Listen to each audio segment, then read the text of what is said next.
Yo, let's go. Yo, hello. Hello.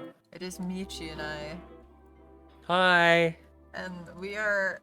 Well, this is like session 0. If you know D&D terms, like us, we're nerds. Episode 0. This is our Let's go. session 0. Wow, it's different. It is different because this is the Soap in a Closet podcast. Yeah. Oh my god. So we have Michi on one side. Say hi, Michi. Hello.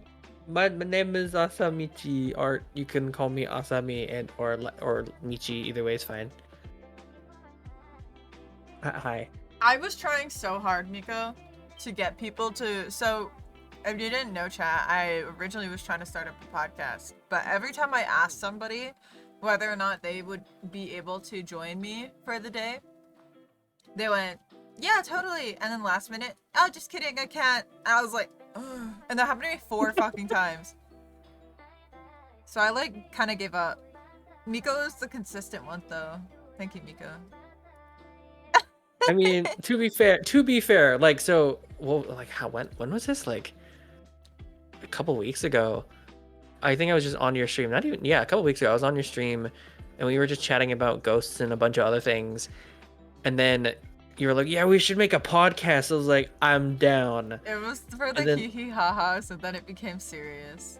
and then and then Bubbles messaged me like the other day. It was just like, "Hey, Want to do you that want to do the podcast thing?" I was like, yeah." Oh And my god! then Today! Oh my god. and then but in my brain I'm like, we don't have a name for the podcast. I don't think there's like an overlay that we have going on. I mean, we'll be fine probably. We're And fine. We're I think fine. It's fine. this stream specifically got delayed like 4 Oh, times, 3 yeah. times. So, chat, if you want to know. I was at work, right? Like the little busy body I am, and told Michi, I was like, okay, we can try it for like 3 o'clock. And then a client, like not a client, somebody walks in, fucking, like, and I knew, I was like, oh, this is gonna definitely take me longer than 3 o'clock. Cause it takes me about like, maybe like, this dog was not super bad, so it took me like 30 minutes to bath, dry, make sure they were like, got their trim and everything. And then my fucking boss was like, can you do some receptionist work for me? And I was like, oh, okay. I was like, I guess so, because I need to get paid. But like, I was like, damn. Damn. Then I told Michi, I was like, actually, Michi, can we push it back? And then I had to go get food. But before that, it was like, what day should we do it on? And I gave her like, I think I gave you like 3 days or something. And you're like, Thursday. Wait, never mind, not Thursday. Tuesday. Yeah, I was so like, it's okay, Thursday. I have D&D for Miko. And then Wednesday, you also have D&D at like 2. Well, that's new. I did that after. Like, I did that after we established today, because I was like, oh, if we do tomorrow, then never mind, no D&D. But after we established today, I was like, okay, yes, tomorrow I can do a D&D thing, which I might actually stream, but I'm not 100% sure. You should stream anytime you can like fart out content. You should. Right. So if everybody's okay, the only thing is I'm okay with it. Just it has to be if everybody else is okay, right? Hello, Zero. Welcome to Zero. our podcast. Hey yo, we testing shit out. We see if we can manage shit. to chat for about how long are we going for? I have no clue until we give up. So we're like, okay, it's time. Guys, nothing's concrete. We're doing great. Right? Like nothing's concrete. Although I could tell that Michi and I both talk a lot, which is so great because like we were setting up and we were just talking. I was like, oh great, there'll be no dead silence and awkwardness. Like at all. For like the most part, because like look, you give me the opportunity to just sit down and like chat about whatever the fuck we should chat about, then I'm game. Like, you know. He's ready. Put him in, coach. Like give me a topic and an opportunity and maybe some water. I'll be good. I got myself a sandwich, an Arizona iced tea. I don't have water with me. I forgot to get it. Oh my god. Go get your water. No, I'm already sitting down. I'm already sitting down. It's too late. It's too My late. ass is glued to my chair right now. That super glue. Look, the only time my ass will unglue off of this chair is if I need to go use the potty. That's it. And then he won't even remember. Oh, gotta go get water. It's like, oh yeah, water. Forgot about that. Water. Water. We love water. We love the water. Water is good for us. I'm so happy that you just let whatever the bullshit that comes out of my mouth just fester and you just do the same thing. Cause like new people that meet me, like a lot of for people's first impression of me specifically is if we were just like talking, hanging out, is just like calm and collective and just like nice and kind and calm. And then like give it like a couple of days and then just like an ever so slight like No. chaos curveball is thrown in their face and they're just like, what did he say? No, I'm such a ADHD brain, and it's diagnosed Yes. okay, chat. It's diagnosed ADHD, but Yeah, I'm we like both ADHD diagnosed. Let's go. Yeah, I mean, ADHD is so common, right? So it's like I'm not special, but Not special or anything, but like I'm a little bit special. No, we started talking about Smash or Pass, and I was talking way over Michi. I have done that on multiple occasions where I talk over people on so many occasions. I'm like, oh yeah. Like at work, I talk so Smash or much. It's Pass. crazy. There you go, Bean. Dude. You can have my crust. I think I did a Smash or Pass. Did I do a Smash? Who did I do a Smash or Pass with? I know I did one recently. Of like Grand With Blue Mika. character. Oh, that was Mochi, right? I think that was Mochi and Z. For And then like subathon? it was for her subathon, I think. Donathon or subathon. She had two. Something like with that. it. Yeah, she had something like that. I just remember being so confused, but at the same time, I just kind of let it happen because I was looking at hot anime characters, and I was like, "Yeah, Valid. That's so Yeah. valid. Smash. look, Grand Blue characters are like, I want to hot. get into that game, but I don't have like the money, you know? Like I don't have the money to just kind of like drop because I'm trying to buy this new dog grooming gear, which is so expensive. Holy shit. But ooh, so if anybody would like to donate to the Ko-fi, that'd be so great. Anyways, so donate to the cause." yeah, I'm not broke. It's just it's gonna like if y'all want to know the total, it's gonna cost me about like 700, which is not Jesus really like Christ. easy money to dish out, you know. So You guy you have yet to meet in D&D Smash. guy, D&D is that Smash? me? Is that for me? Like in our D&D session, or are we talking about in like? Or are we talking about in like the one that I DM? Because so far most of the characters, not including our party, Smash. That you've come across in our campaign. Yeah, like Have I minus just like some good ones? yeah, like minus like okay, the dragon was in there and like that was cool, and then there was like the two people at the Opal. camp that were there. They were like the hot couple. Dude, and we were the like, what hot fuck? couple. Okay, so when I was looking for Lala going feral. Oh, the guy that we. Okay. So chat. This is a little backstory, right? So Miko does a session on Thursdays, and it's called Grim Hollow, and you're allowed to listen to it if you're over 18 and you sign a waiver, because it's kind of fucked up. And so Lit. it's like hella fucked up apparently. And so there's this guy, and he's like covered in a hood and everything, and we're all like, bro, he can be. Oh yeah, grimdark to say. But he's like, bro, he's kind of like hot. And the only person who saw it is Pasta's character. And he like starts drawing this Giga Chad in the sand. And we're all like, the fuck is happening? And so we were like, oh, okay, but apparently he's hot. But like, I feel like in my campaign, I've literally asked. So I try to ask the artists if I can use theirs. I mean, it's on Pinterest, so realistically, as long as I'm not, most of them say, oh, you're not monetizing from it, then I don't care, right? Like, as long as I'm not making money from showing off that picture, none of the artists really care. They're like, oh yeah, you could do like what you want with it, that's totally fine. But then it comes to like if I were to monetize it, then obviously I'd have to pay for the rights to use it. That's how it is, like regular life. But that's Fair. but because a lot of the time, like in the beginning, I was always like asking people like, oh, can I borrow this? Oh, can I borrow this? If it wasn't in the book, I was like, oh, can I borrow this? Can I borrow this? And then a lot of people were just like, quite honestly, like we don't care as long as you're not monetizing from it. And I was like, okay. So slowly I've kind of stopped tracking them down because it takes so fucking long. Yeah, I feel like at that point, just making assets would be a better bet. I steal off Pinterest. Yeah, but no, I would like look for them on Pinterest for people that I need to fill, like for our past two, right? The fucking hot ass couple with the deaf guy. Look, they are just unconventionally hot. It's ridiculous. Like They were like we mega need your brain. help. And like, look, if they were murderers of any kind and they look like that, I'm going to follow them. Like, like you can't just show up like just looking super hot and going, please, I need your help. And then we're just like, yeah, no questions asked. Just yeah.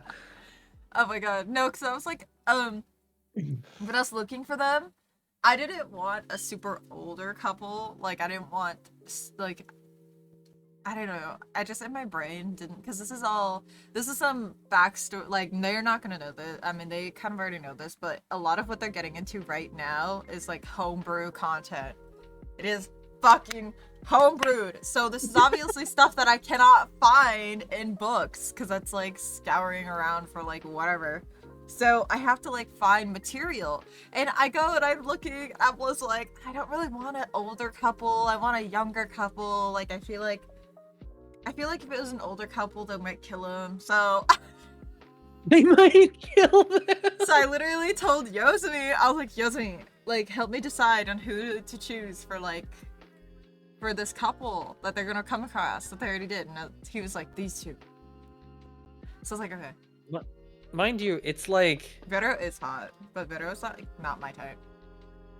it's like if I recall correctly, it was like dark haired, like slightly tan skin. Yeah. And like glass. Dude, this guy was ethereal. It was insane. And he's what is he? He's deaf, right? Yeah, he's deaf. So he's deaf. Fiance is the one who like talks for him and stuff like that, but she's not super great at it. And I was like, this is so great. To also kill anyone hotter than me. No. Oh my god, just murder. Just murder, dude. But here's the thing though, like in D&D also, like you find someone that's old, like they're a if hag. they're old, kill them. If they're old, they're either a hag or a human. Like it's because like all the other because elves like look just fantastic after dude, a couple hundred they are years. just hot moms. Just old elves are just hot moms and dads. That's it. Oh my god. But like maybe there's like gnomes, but I feel like they're too short, so like you never know. Hey, look, don't underestimate a gnome, okay? They fun sized. Not underestimating them. I'm talking about like age-wise. Like, age-wise. Don't they live? Don't they live them... like past like 200 something? Yeah, they live for a long ass time. Gnomes and like dwarves and them shits. Like humans are the only ones that I don't know any other character that really lives the same lifespan as a human. I know some do that live up until like a little bit past that. Like humans, let's say average around like 100, right? Yeah. I think like other species, the closest would be, I don't know the name, but there might be some that like range from like 120 to 130. Maybe, I don't know. A lot of them go above like 200, 300 years old. Yeah. Besides like, yeah, I don't know. But you know what, bro?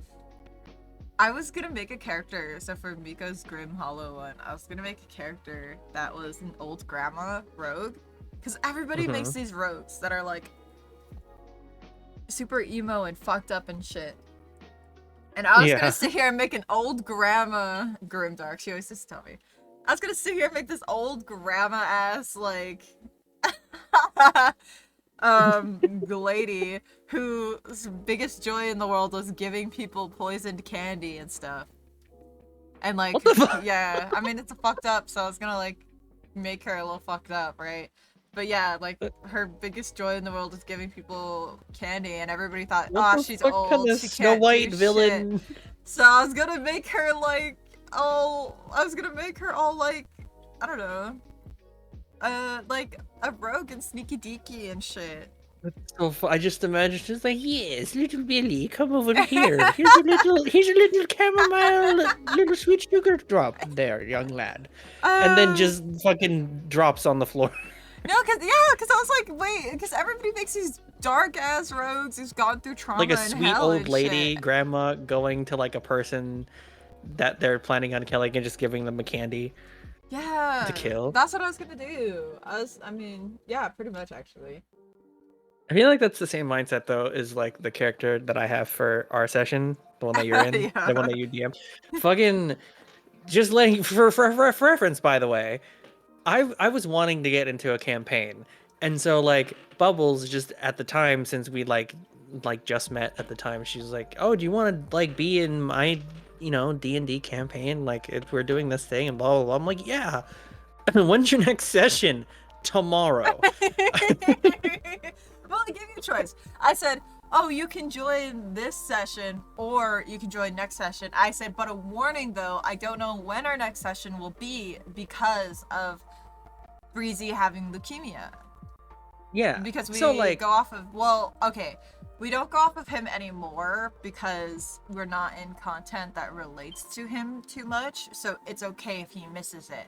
But at the time, the reason we were taking the opportunity because he was the one who we were waiting for, that we were like, oh, like he's okay, like he's in a stable spot right now, let's fucking go, like let's send it. yeah. And like, but like I didn't want to wait for any long period of time. Like I was like, if one's guaranteed, I might as well join it. So like the day of, I'm like creating this character and trying to figure shit out. I'm like, what's a cool You know, race? What can I? we made such a good character with only having like Like 12 hours, if anything. yeah. We made such a great character. I was like, wow, actually, this is kind of sick. Because like I wanted to do, because I had another character. My other one was like a monk, that a Goliath monk of some kind or whatever, and I had a great elaborate backstory, just never could get it. So I was like, I'll just make another character that's a little bit more aloof maybe. And I then I was love like, your I character wonder, so much, by the way. I love the way he acts. I love the way he is. I'm just obsessed with him. dude, Warforged, slightly screw loose. That's a bard that has the lowest charisma of a bard can have, and it's great. Well, you got lucky because I had a player who just kind of kept having to cancel, and I was like, like, and I told him, I was like, dude, okay, honestly, like, I know you want to play, but at this point we have to like establish if like D&D's obviously should not be your number one priority, right? Your life should be. So like I had to ask him like the tough question, like, do you want to leave? And I established that it was just better if he left because he just always kept canceling, and I was like, okay. So he left, and then we were just like without a person, and then another person left too as well. So that's why Curb stepped in. So Curb was my crown, yeah. Like, yes, my crown. Ha. But yeah, That's so my like crown. Curb stepped in because I had a player, KC, who is a teenager, therefore, and they had school, right? And we play on Sundays, right? And we do play. Mm. We used to play at like 6 o'clock PST, but now we play at like 4 o'clock PST. So, Mm. like, obviously times changed and they probably could come back, but we just established like it was better that they left, so we did.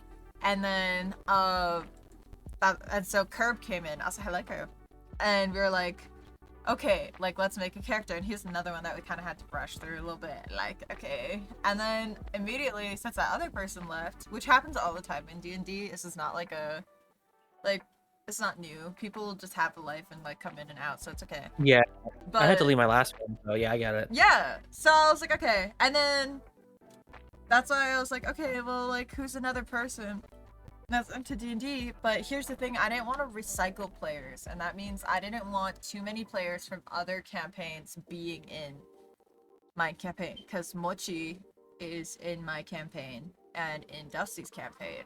I think I got one more person who's in both of our campaigns. So I was like, I didn't want to recycle players. I didn't want to keep like having these people play like 2 times a week when there's other people who could probably take the opportunity. So although there's so many good players out there who definitely deserve to play in a campaign, I was like, sorry, like I've got to find somebody new. Yeah, it's. I also think D&D is probably one of those things where it's like, it's the same thing as like having a really good hobby. Like if you, Bro, I like wish I obviously got don't paid make. for D&D. Dude, that'd be great. For DMing. But like if you if you play D&D or if you like D&D, that's one thing. Like liking D, like for example, liking Critical Role or liking Dimension 20. Like you can like D&D, but like if you are a avid D&D lover, then spending some time out of the day to play a game as like a hobby, I feel like is a really important thing too. Of course, don't make it your priority because your priority is other important things in School, life. work. Yeah, exactly. Loved ones, all the kind of stuff. So focus on those definitely for sure. But if you do have the time and you want to spend that time with D&D, then I would like, even if you do have like might have some plan something and you might want to reschedule because you have D&D that day, that's also okay. But I would say like the commitment to D&D is like the commitment to having like a really good hobby. Like for I me, think.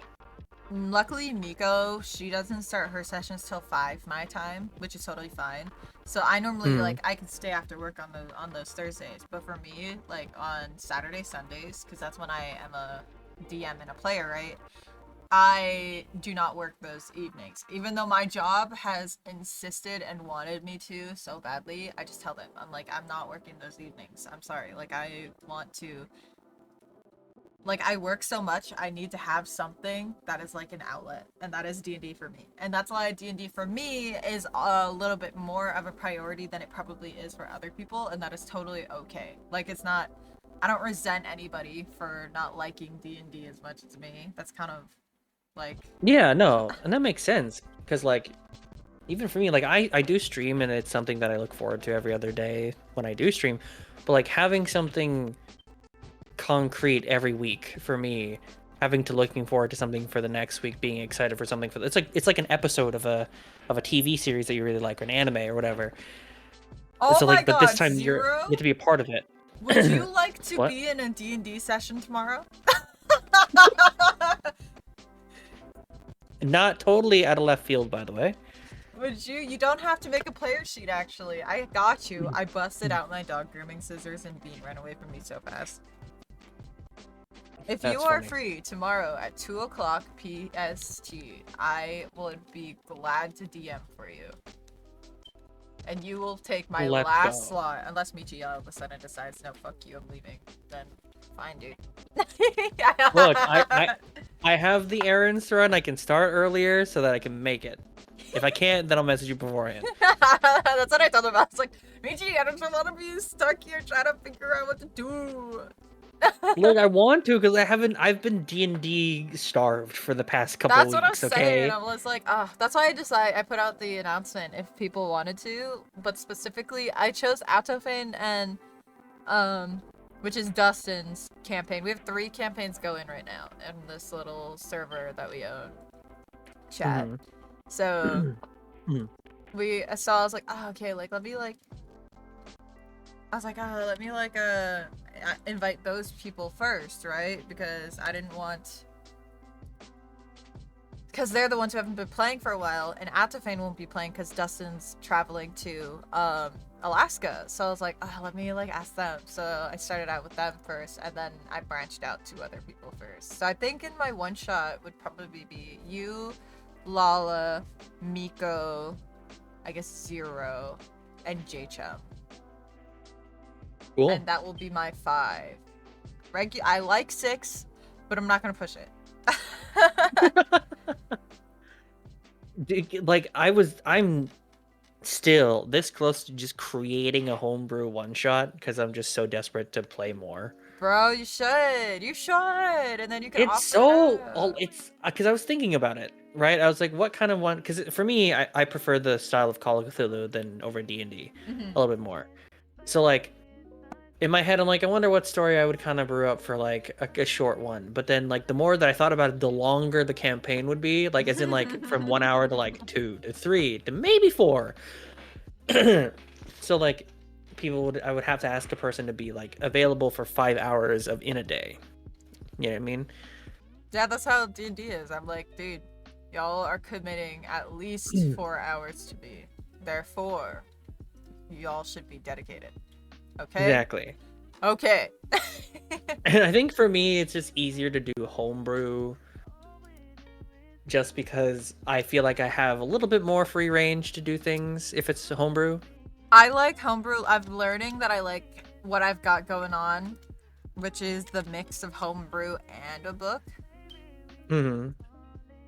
I asked Curb if he wanted to be in my D&D session at my one shot, but he said no. Because he hates me. No, just kidding. Lame. But yeah, no, that's not it. That's not it. I'm joking. I'm joking, Curb. I'm joking, Curb. I love it. Just kidding. I'm just kidding. He's busy. Damn. I I'm was... just give you some subs. I was joking. At least he was actually one of the first people I asked because I was like, Curb, I want you to play. Because Curb is one of my newbies. Actually, a lot of people in Nice are newbies. Curb is a newbie. Mochi, even though I know she's in another one, I'm throwing her in the newbie category because I feel as though she still has a lot to learn that Dustin's campaign hasn't given her quite yet, but my campaign will, which is totally okay because that's just how Cap, Your Honor, just fuck you. No, that's not Cap. Anyways, who else is a newbie? Breezy is a newbie. Breezy's a newbie? Yeah, he's only played like one shot before. So Oh shit. I'm being slandered right now. You're not being slandered. No, you're doing great, buddy. You're Don't worry doing about it. great, sweetie. You're doing great, sweetie. Yeah, Curb slay.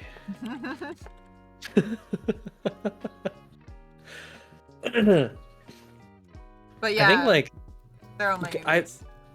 D&D wise, TRPG wise, I'm definitely not new to.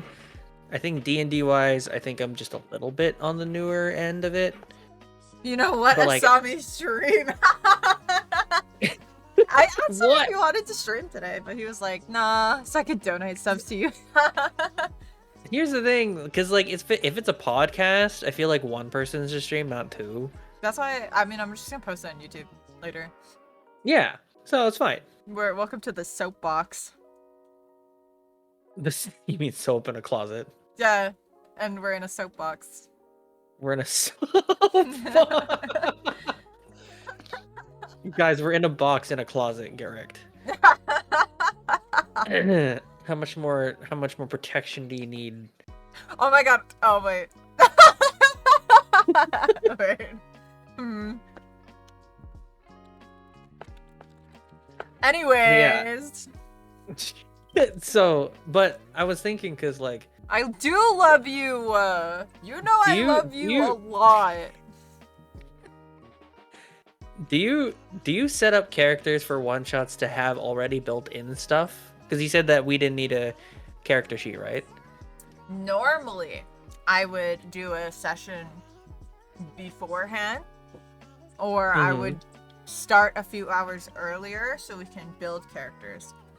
But I got this new idea that I want to try. So we are going to try it, but I will be making your characters. And I will give it to you all randomly. Like, I'm not gonna lie, I'm gonna roll a die. And that character will go to you. I am gonna ask if people prefer female or male characters, because I don't want anybody being super uncomfortable, right? Like, I don't want somebody who isn't comfortable playing male characters playing a male character, you know? Yeah. So take that as you will, or maybe it's preference, right? Maybe I might end up with a full female stack of play, like, and then I'll build it. But After that, then I'm gonna give you your characters, and it'll be a complete surprise on what you guys get. Because there's like a thing that Call of Cthulhu does where it's so you do make the character, like the person does make the character, but there are some traits and attributes to the character that is given to you, like a prerequisite. Like for example, let's say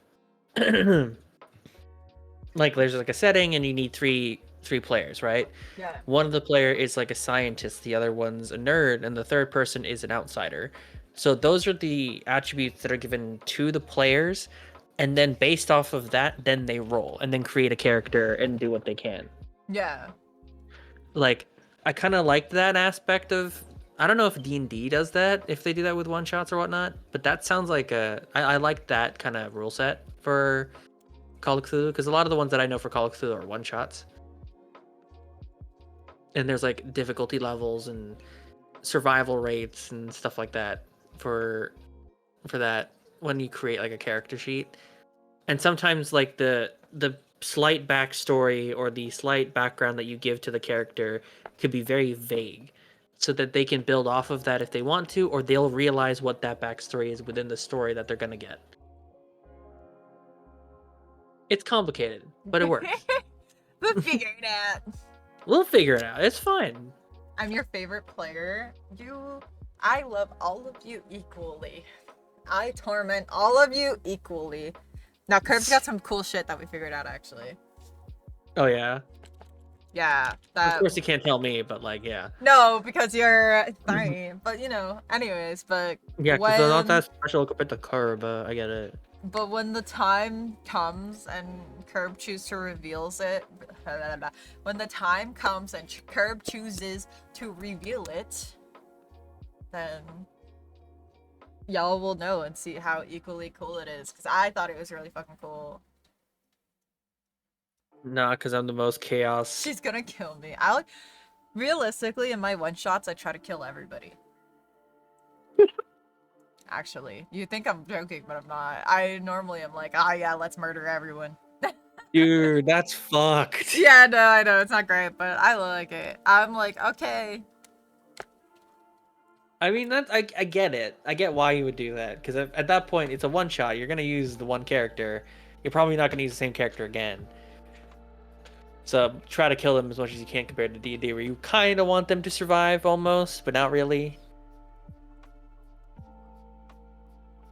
I think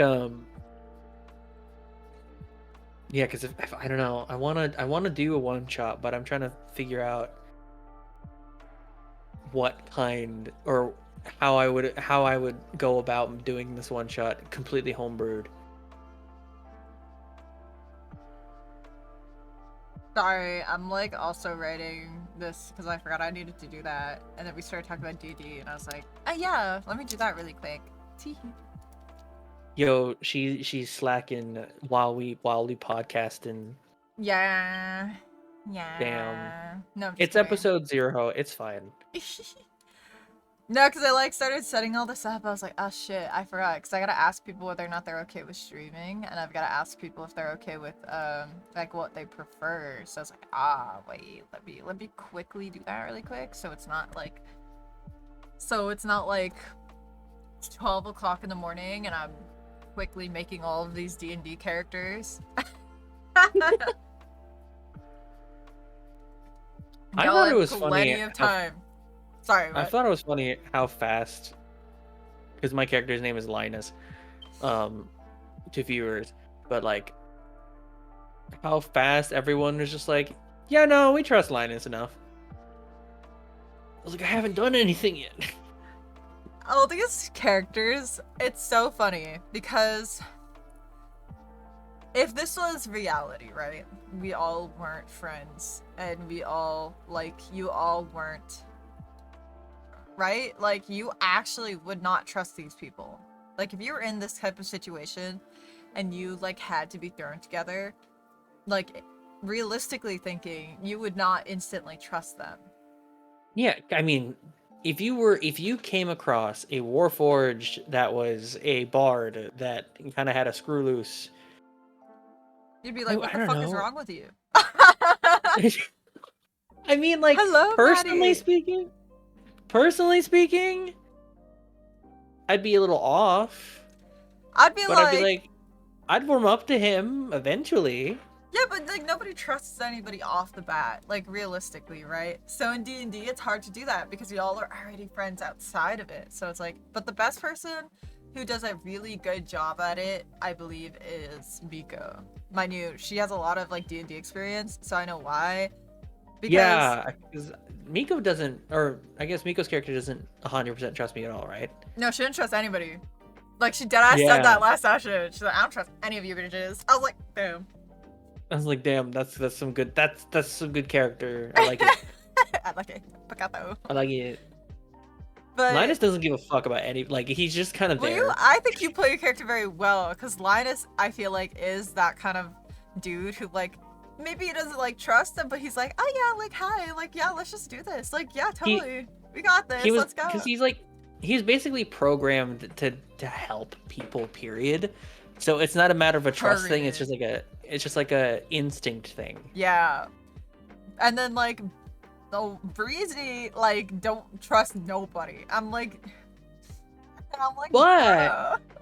but Breezy's character does trust me.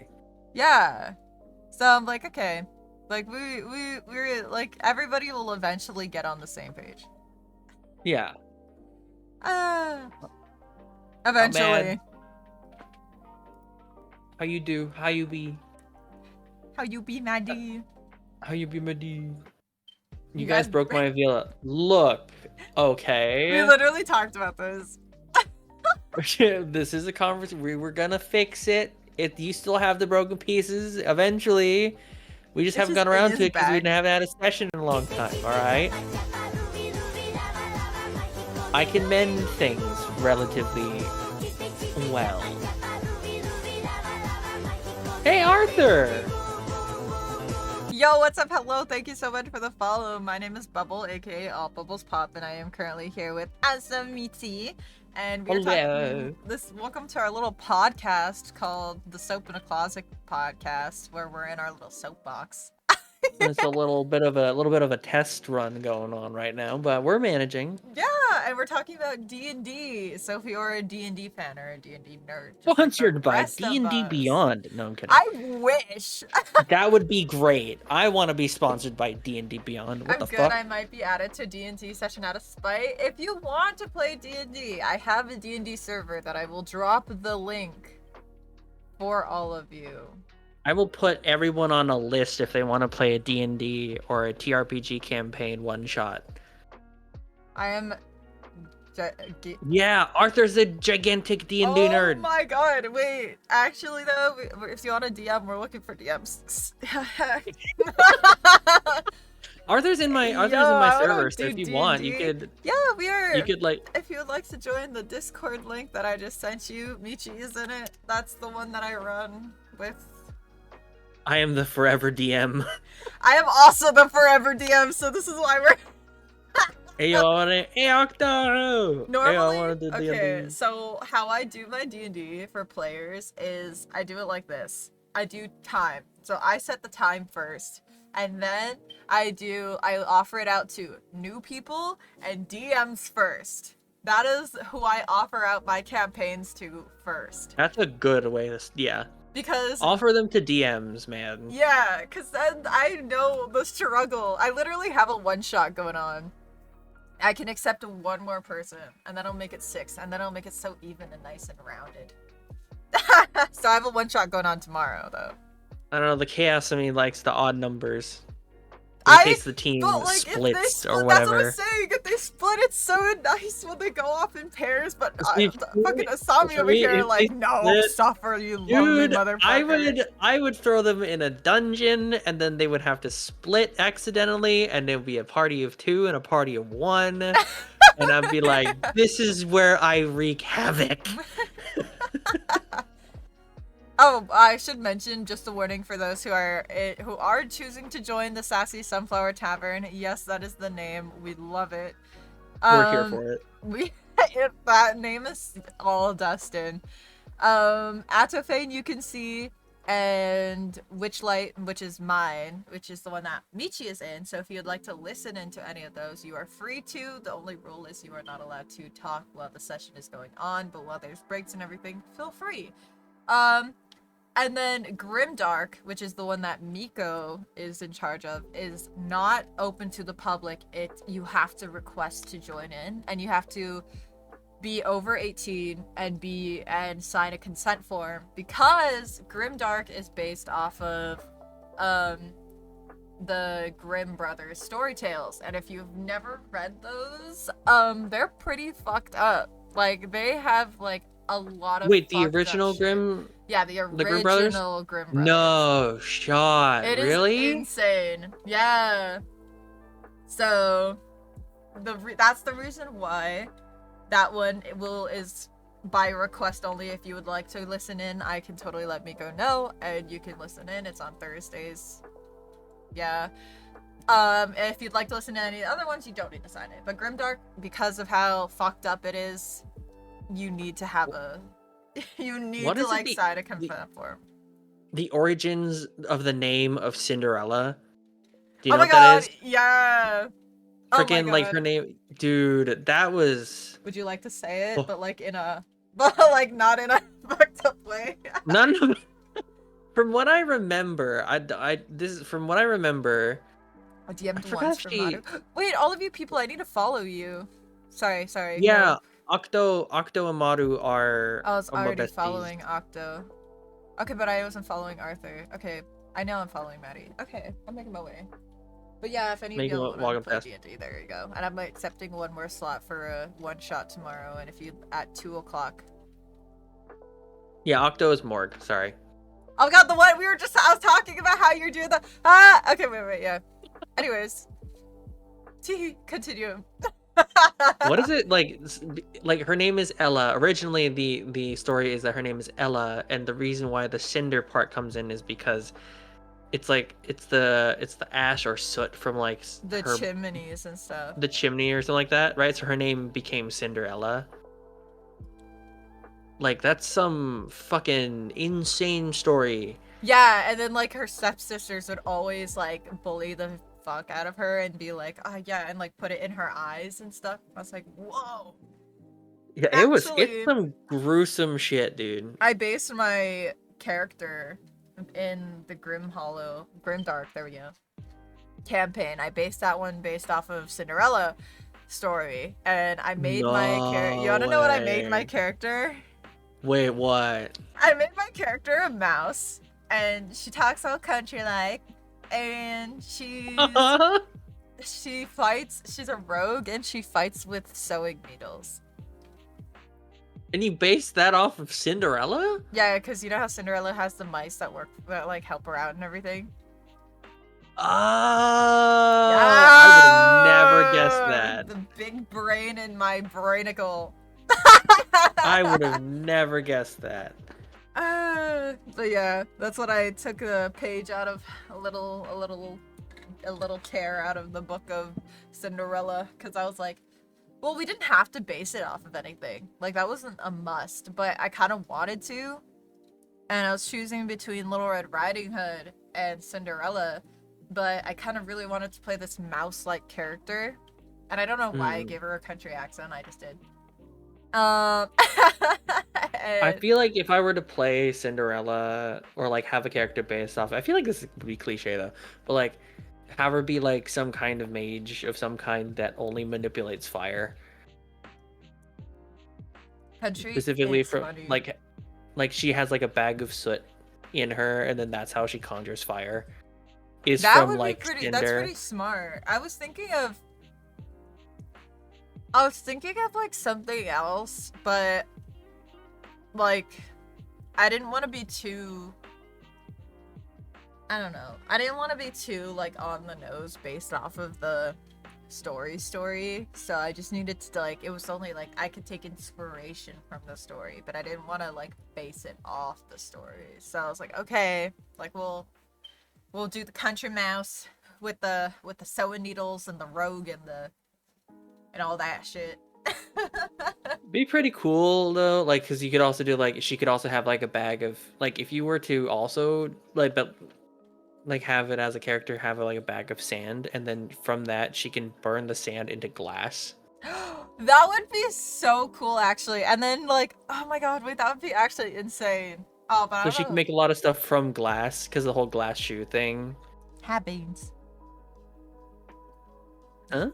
Oh, Oh, Bean, sorry. He's like sitting at the bottom of my desk, but I don't. He wants something, but I don't know what he wants. I think it's my love and food. affection. No, I think it's my food. Oh, damn. When your pet wants something from you and it's not love and affection, it's food, but it's the same thing. Oh my god. You wanna know how expensive these scissors were that I have in my hands? $50. $80. $80. Yeah, What are these scissors for? dog grooming. Now you know why everything's so expensive and why I Why need is money. dog grooming kit so expensive? Jesus Christ. I don't know, but it's like hair grooming stuff, you know? Like hairstylists. I thought $50 was yeah, I thought $50 was too high. Oh, they're $80. You want to know the most unnecessary expensive purchase that I made that was worth it for me because I still use it all the time and it's great? What? I bought a $35 mechanical pencil. I did not expect that. I don't know what I was expecting, but mechanical pencil is not really what I was expecting, you know? Look, it's a Japanese mechanical pencil. It has a nice grip to it. It's weighted. It feels like so cool when I sketch with it. Yeah. Oh, great. Every day. I feel Oh, like it's like a Asami is the masterpiece. stationery guy, you know? Like those people who love stationery stuff. Do you I like do like stationery stuff? It's dumb because I like stationary stuff, but I never get them because I have no reason to get them. Like the reason why I got the pencil is because I know I'm gonna use the pencil. But like as much as I want like cool staplers and like sick tape thingies that you can like roll and make patterns and like paste shit on it, like I just don't have the need to have it You gotta because be so a I journal never get it. girly, then you'll have a need.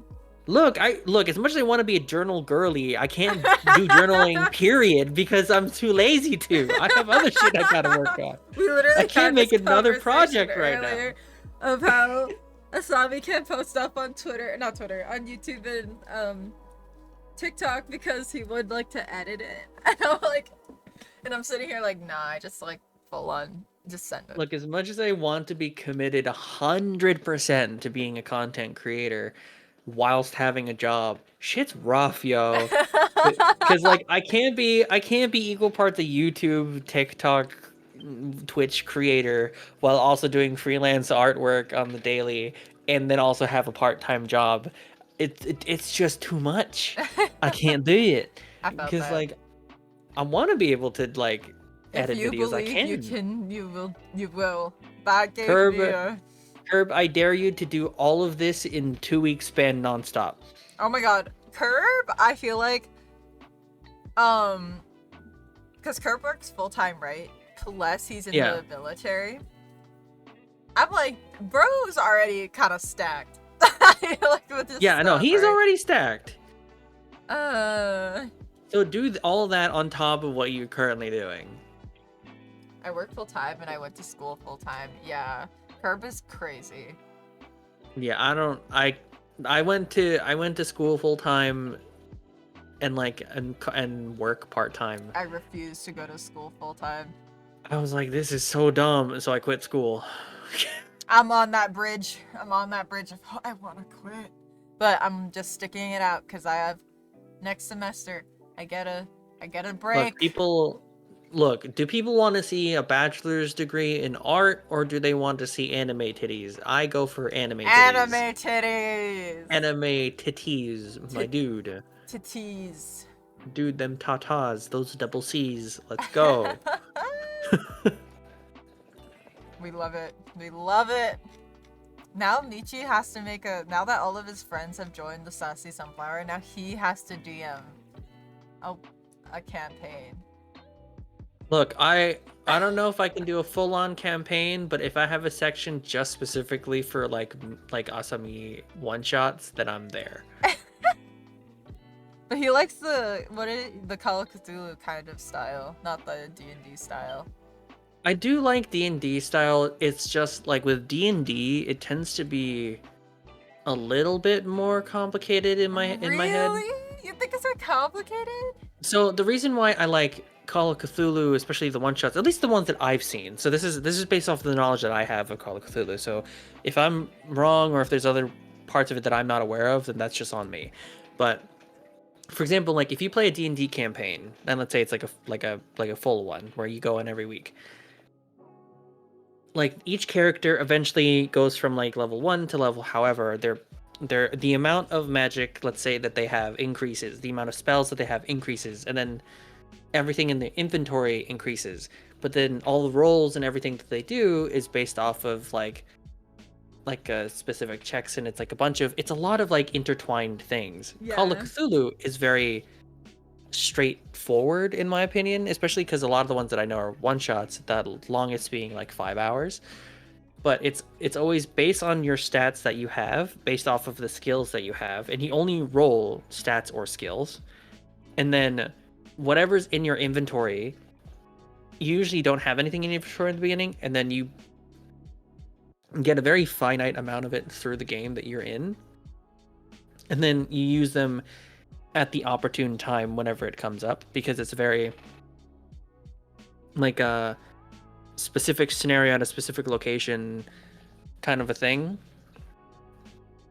It's just like I think there's too many variables that can happen within D&D that makes it very confusing for me if I were to DM it. Versus Call of Cthulhu is very much like I can see a kind of a pathway, and there can be branches sometimes, but the branches eventually go back into the same timeline. They're very short branches. You know what I mean? Yeah. At this point, holy shit, holy crap. Anyways, at this point, I've remembered quite a bit of what the rules of D&D, because I've been playing since 2019, which realistically is what, almost 6 years, I guess. At this point, I've just ended up remembering a lot of those rules, and therefore D&D makes sense to me because it's laid out like that.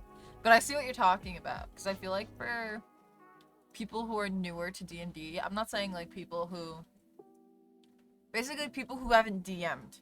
For people who haven't DM'd, it looks super confusing because there is so many rules. But once you get it, it's so easy, and it's like second nature. And the best part about D&D is that you can bullshit everything. Yeah, I do, dude. I fucking love that. The fact that like people who love to stick by the rules, that's also okay. But the beautiful thing about that is that you can just go, I can just break this rule once. I can break this rule a couple of times. We don't even have the rule in general. It's okay. It's fine. We don't have to worry about it. Like the amount of shit that I let my players get through. They didn't even fight till last session. And that was like session 4 or 5, I think. Yeah, I think I was session 5-ish. Yeah, and then I have to go back. Dude, freaking it was great. Michi is very excited about his character. His character is so cute, that's why. I'm overly attached to Linus. I love Linus. We love Linus. This is Linus supremacy. Linus is a good being. He's such a he's such a lad. I love him. He is such a good being. He's a little dude. He's a little dude, except he's like 7 feet tall, so he's not really not little, that but little, like, Can I join? It's like the D&D sessions are the one shots that I do. Yeah. Once I make a one shot homebrew, then I'll let you know. But I do like homebrews a lot more than I do like the books, because it's my world and I get to do whatever the fuck I want. Exactly. So I'm like, yeah, totally. Like, you can do that because I can will it. But Yeah, it's with like whatever. the books, I have to heavily remember what I did say, what I didn't say, what I was like, what I talked about, what I didn't talk about, because it's so because of the fact that it needs to be, how to say it, like because of the fact that like it's by the book. It's like, oh, if you add anything, you gotta remember you added it. Yeah. I think if I were to do homebrew stuff, I think I would do more RP heavy than dice heavy. This is funny that you say that, because I run a D&D club for my college, for my university. Um, that one, I asked my fellow DMs in that club, hey, like, what do you guys want? Do you all want, like, them, like, these new players to learn RP or combat?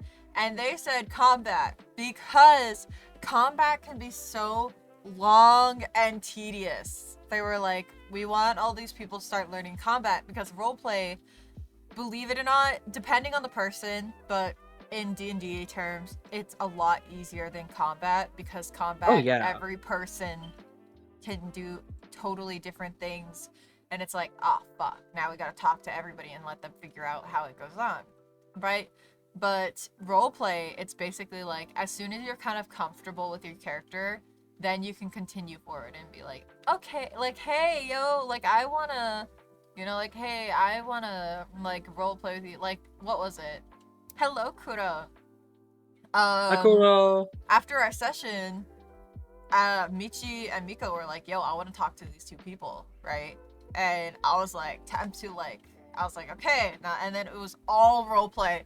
It was like, I'm sitting there. Well, because like you can't really do much other than that. We can't go into combat with those two. Yeah, but I loved it so much because I was like, because in my games, and all my players know this, I genuinely do not want to be spending a lot of time doing one-on-one conversations with people. That is not, Mhm. this is if the whole group is there, it is to do whole group stuff. Mind you, if I was like, oh, we're gonna be taking a break here, let's take different let's take different,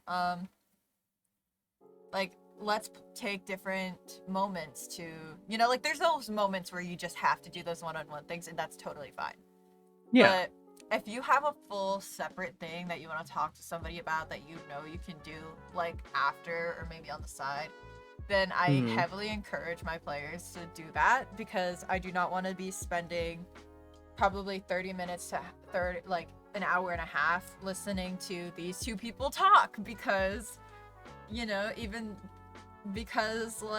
though they could have done it on like the other time. So when Michi and Miko were like, hey, I want to talk to these two, like these two seem like they know some shit, I was like, yes, yes. And also I was excited because we're getting into some stuff, and they kind of know this already, that has to do with their characters. And in my campaigns, I like it where every player will get their like arc, you know, their player Yeah. arc. Their time to shine, basically. Because like I like it like that, because I feel like it keeps all of you like interested in the story, and also like that is your reason for being here. Like, why the fuck Mhm. would you be going on this adventure? Like, the fuck? Yeah. You have to have a motivation or a reason to be traveling for anything, especially if you're in a D&D campaign. And like, so for example, I have the one shot that I am doing currently, that I'm doing for streams mostly. I'm doing it with Arthur next week, I think.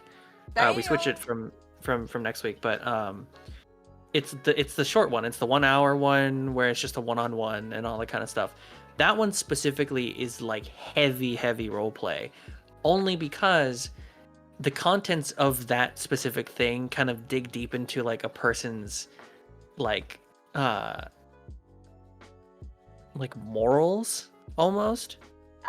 Like you question them a lot, and they get questioned a lot, and they have to answer a couple things, and it's like but they have to figure it out through all these things. And like that specific one shot is one of those that I love doing because it's a one-on-one, mostly role playing, because I encourage people to do either themselves, play themselves, or obviously if they want to have a character they can. But always have and in this case, this in this one shot, instead of having a goal, is what's your goal in life? What keeps you motivating to keep moving forward? That's a deep question, bro. It's a deep question, and that's what, like, I love that shit. So I've done, I think, 4 of these, You love and then psychoanalyzing you. it's so good. And so, like, I think Arthur's gonna be the 5th one. I still need to have confirmation from Miko. I know she's busy, so I'm not gonna pin her on that too much. I feel like people don't ask it enough, though. True. True. I feel like people don't ask enough, though. Enough what? What you said. Like, what is your reason? I think is what you're talking Oh, about. Just people. give me a reason. It's true. People don't ask those questions enough. That's the thing, is like learning combat in D&D is more or less kind of straightforward.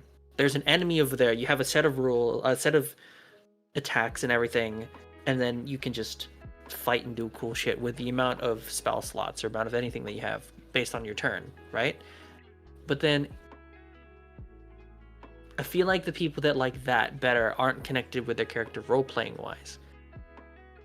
You know what I mean? Like, if they are heavily just combat heavy or dice roll heavy and not actual their own character, of course, which is fine. You don't have to roleplay if you don't like it.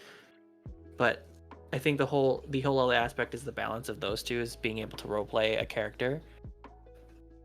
So if you're more comfortable playing a character that's close to you, then that's even better. It makes it easier for you. But that's the thing with role play heavy characters or role play heavy D&D games and stuff like that, is because you get to kind of connect to the character more.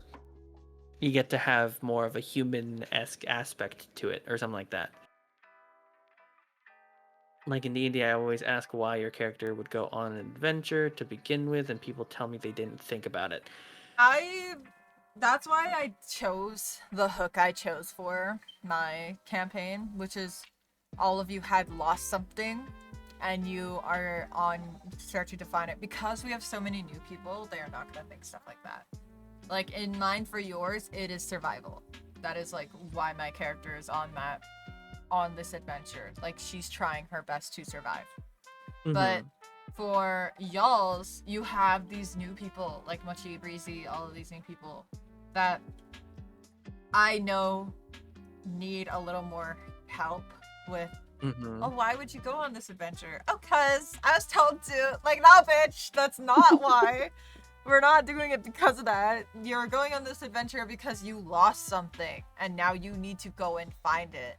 And what's funny is, in the book, it says, oh, you lost like 2 inches off your height. Oh, you lost. And I was like, the fuck? We aren't doing that bullshit. Nobody's gonna give a fuck if they lost 2 inches off their fucking height. You lost your pinky toe. Right? Like, ain't nobody gonna give a shit. Like, I'm not gonna go find my pinky toe. What the fuck does that even mean? Right, just fucking keep it gone or whatever. Nobody cares. But, like, I was like, why the fuck would you go on an adventure? I remember reading it. I'd be like, why the fuck would you go on an adventure? Because you lost 2 inches off your height. No, like, that's bullshit. What do you mean? That's a valid reason. What are you talking about? No. So I was like, oh no, you all have to find a reason. It's gotta tie in with your backstory. It's gotta make sense. That's fair. When are you free, by the way? Because I still need to know an answer from you. Oh my god, I'm like, never. Because, like, here's the thing. You're doing one-shots on Wednesdays and stuff like that. I'm just saying, you do have time. Oh my god, I know. I just was like, oh, everybody like. Just saying, I'm not calling you out or anything, but I'm calling you out right now. Okay, next week I work Monday, Tuesday, Wednesday, or no, not Wednesday, Monday, Tuesday, Thursday, probably, and then Friday I have a D&D thing for an in-person thing, actually. Okay. And then Saturday, Sunday, so maybe next week Wednesday, actually. Next week Wednesday, I can do that. This is so normally, chat, I have a very consistent schedule, right? Like, my dog grooming job is now Mondays, Tuesdays, Thursdays, and it's always like that. It's never changing unless somebody's like, hey, I've got to call out sick, right? And I've got to cover for them. That is it. But my freaking horse stable job is like, is always like never consistent. And they promised me, they're like, oh, I promise, like, we will be consistent. I promise, I promise, I promise. And I'm like, when is that going to show up? I've been working here for a bit now. When is that consistency going to show up? And it's kind of like, well, here's the thing. I would have quit if this was an 8-hour job, but it's only 4 hours out of my day. So I'm like, okay, why not, right? That's not even like part-time. That's like, I don't know. But I would have, that's why I haven't quit. But I can't keep doing this inconsistent bullshit of, oh, okay, Bubble, like, let's have you work Saturday, Sundays, but, oh, wait, that, can you also work Wednesday, Saturday, Sunday? Oh, wait, how about you work Friday, Saturday, Sunday this week? Like, Saturdays and Sundays are the only days. And I told them that I was not gonna do evenings. I work afternoons. I said I could do mornings or afternoons. And they were like, oh, we try to save our mornings for our managers. And I was like, okay, then I will do afternoons because of the fact that I am a student. And when I get home and for the evening, that is when I'm going to do homework or other like important shit that I need to do for that day, right? Like I do all of my day stuff during the day, and then I get home and I gotta make sure my assignments are in by like 8 o'clock and shit like that. Or whatever my assignments are due, I just say 8 o'clock.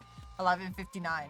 So, like, that's how it is. And this fucking job is like, hey, so, like, we had this guy who, like, texted saying that he cannot work for us anymore, which was really shitty on that guy, by the way. That's really shitty. Don't do that, right? But he, Don't like, do that. Don't texted, just and he was abruptly like, quit.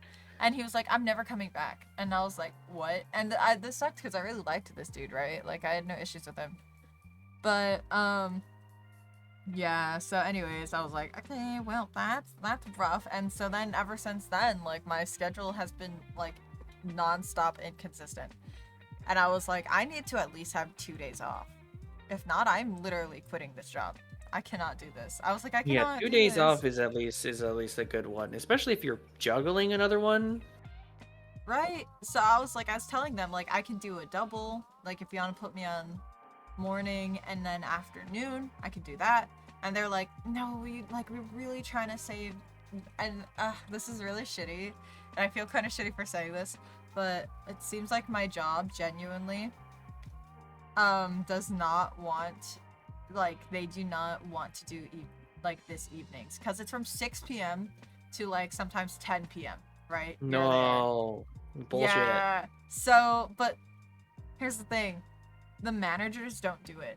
It's only and they're really nice people. So that's why I feel really shitty saying this, but the managers will not do PMs unless they have to. And I'm like, That like, so I it's understand though. so it's all on 'Cause, like, us. And I'm like, okay, but then they're trying to hire like these high school girls, which is totally fine, who like can work the evenings. And I'm like, sick. So give me these afternoons, bro. Like, I'm not a high school girl. I don't have that luxury. As a person who's worked at like my current job for like as long as I have, I've worked for I think about almost 5 years, maybe more. Like, I'm very well established in there. Like, my boss trusts me enough. Like, I'm basically an unnamed manager. Like, that's like an untitled manager. That's basically my position. I take mornings because for me, if I do a morning, then I have the rest of the day to be able to do other things like commission work and whatnot and focus on my own life and that kind of thing. But when I started, I was also just the only one that did closing shifts, which was a pain because we're one of those coffee shops that closes at like 11, 12 o'clock p.m. Like, or like 11, 12, like 12 in the morning. Like, we were late. Nowadays, because of the pandemic, we closed a lot earlier, but earlier as in like 8, 9 p.m. Yeah, like that's normal store hours. And like, it was absolutely just utter destruction every time like it was closing. We hated it, but like, you know, we did it. So like now I specifically am like, I'm only gonna do morning or midday shifts. Like, I will never do a closing shift. If someone asks to cover, I will not take that shift. Because I cannot do it. Unless it's like an emergency, like they're like sick or something's wrong with their parents. That's what I'm saying.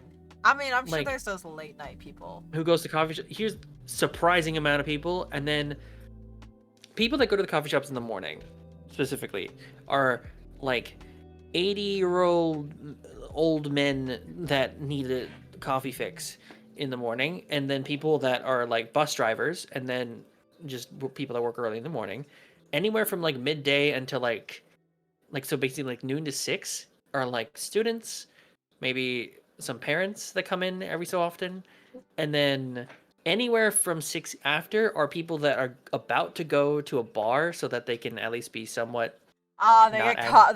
drunk. They need to get their Yeah, coffee and.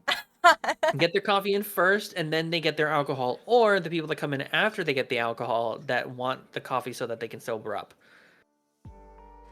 Those are the people that come in at like 9 p.m. The coffee shop across from me is open till 5, and I feel like that's a great time. They're open from 5 a.m. to 5 p.m., and I'm like, that's pretty good for me, you know? I'm like, okay, that makes They sense. open at 5? Yeah, they open at 5 a.m. That's rough. But they like take, apparently, because I was gonna work there, but I ended up having to travel.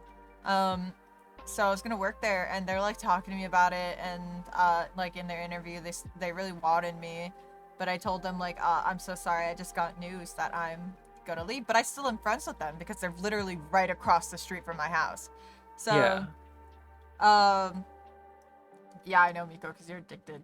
But anyways, like they talk to me and they're like, oh yeah, by the way, like we open at 5 a.m. but nobody really like they actually get like a lot of people who come in at 5 in the morning. So Yeah. therefore they don't have to stay awake. I mean, not awake, open longer because they make a lot of their money at that point. Because that's when everybody's like getting up and going to their 6 a.m. shift or whatever, apparently.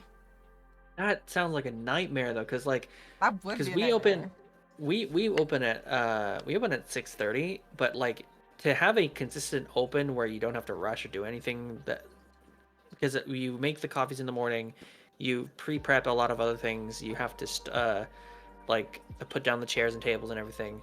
Like you at least need like a full hour at least to have everything set comfortably. Yeah. Instead of rushing. So like I get there at like 5 to open. So opening at 5 means that they have to be there at like 4:30. Yep. That's fucked.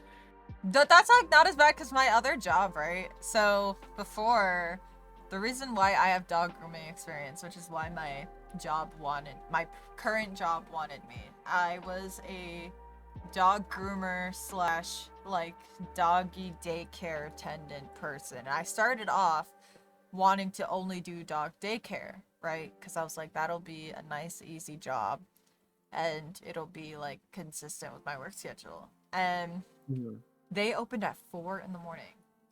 I was like, you had to be there at 4 in the morning, but they didn't actually open their doors until like 6 o'clock because there was those people who leave.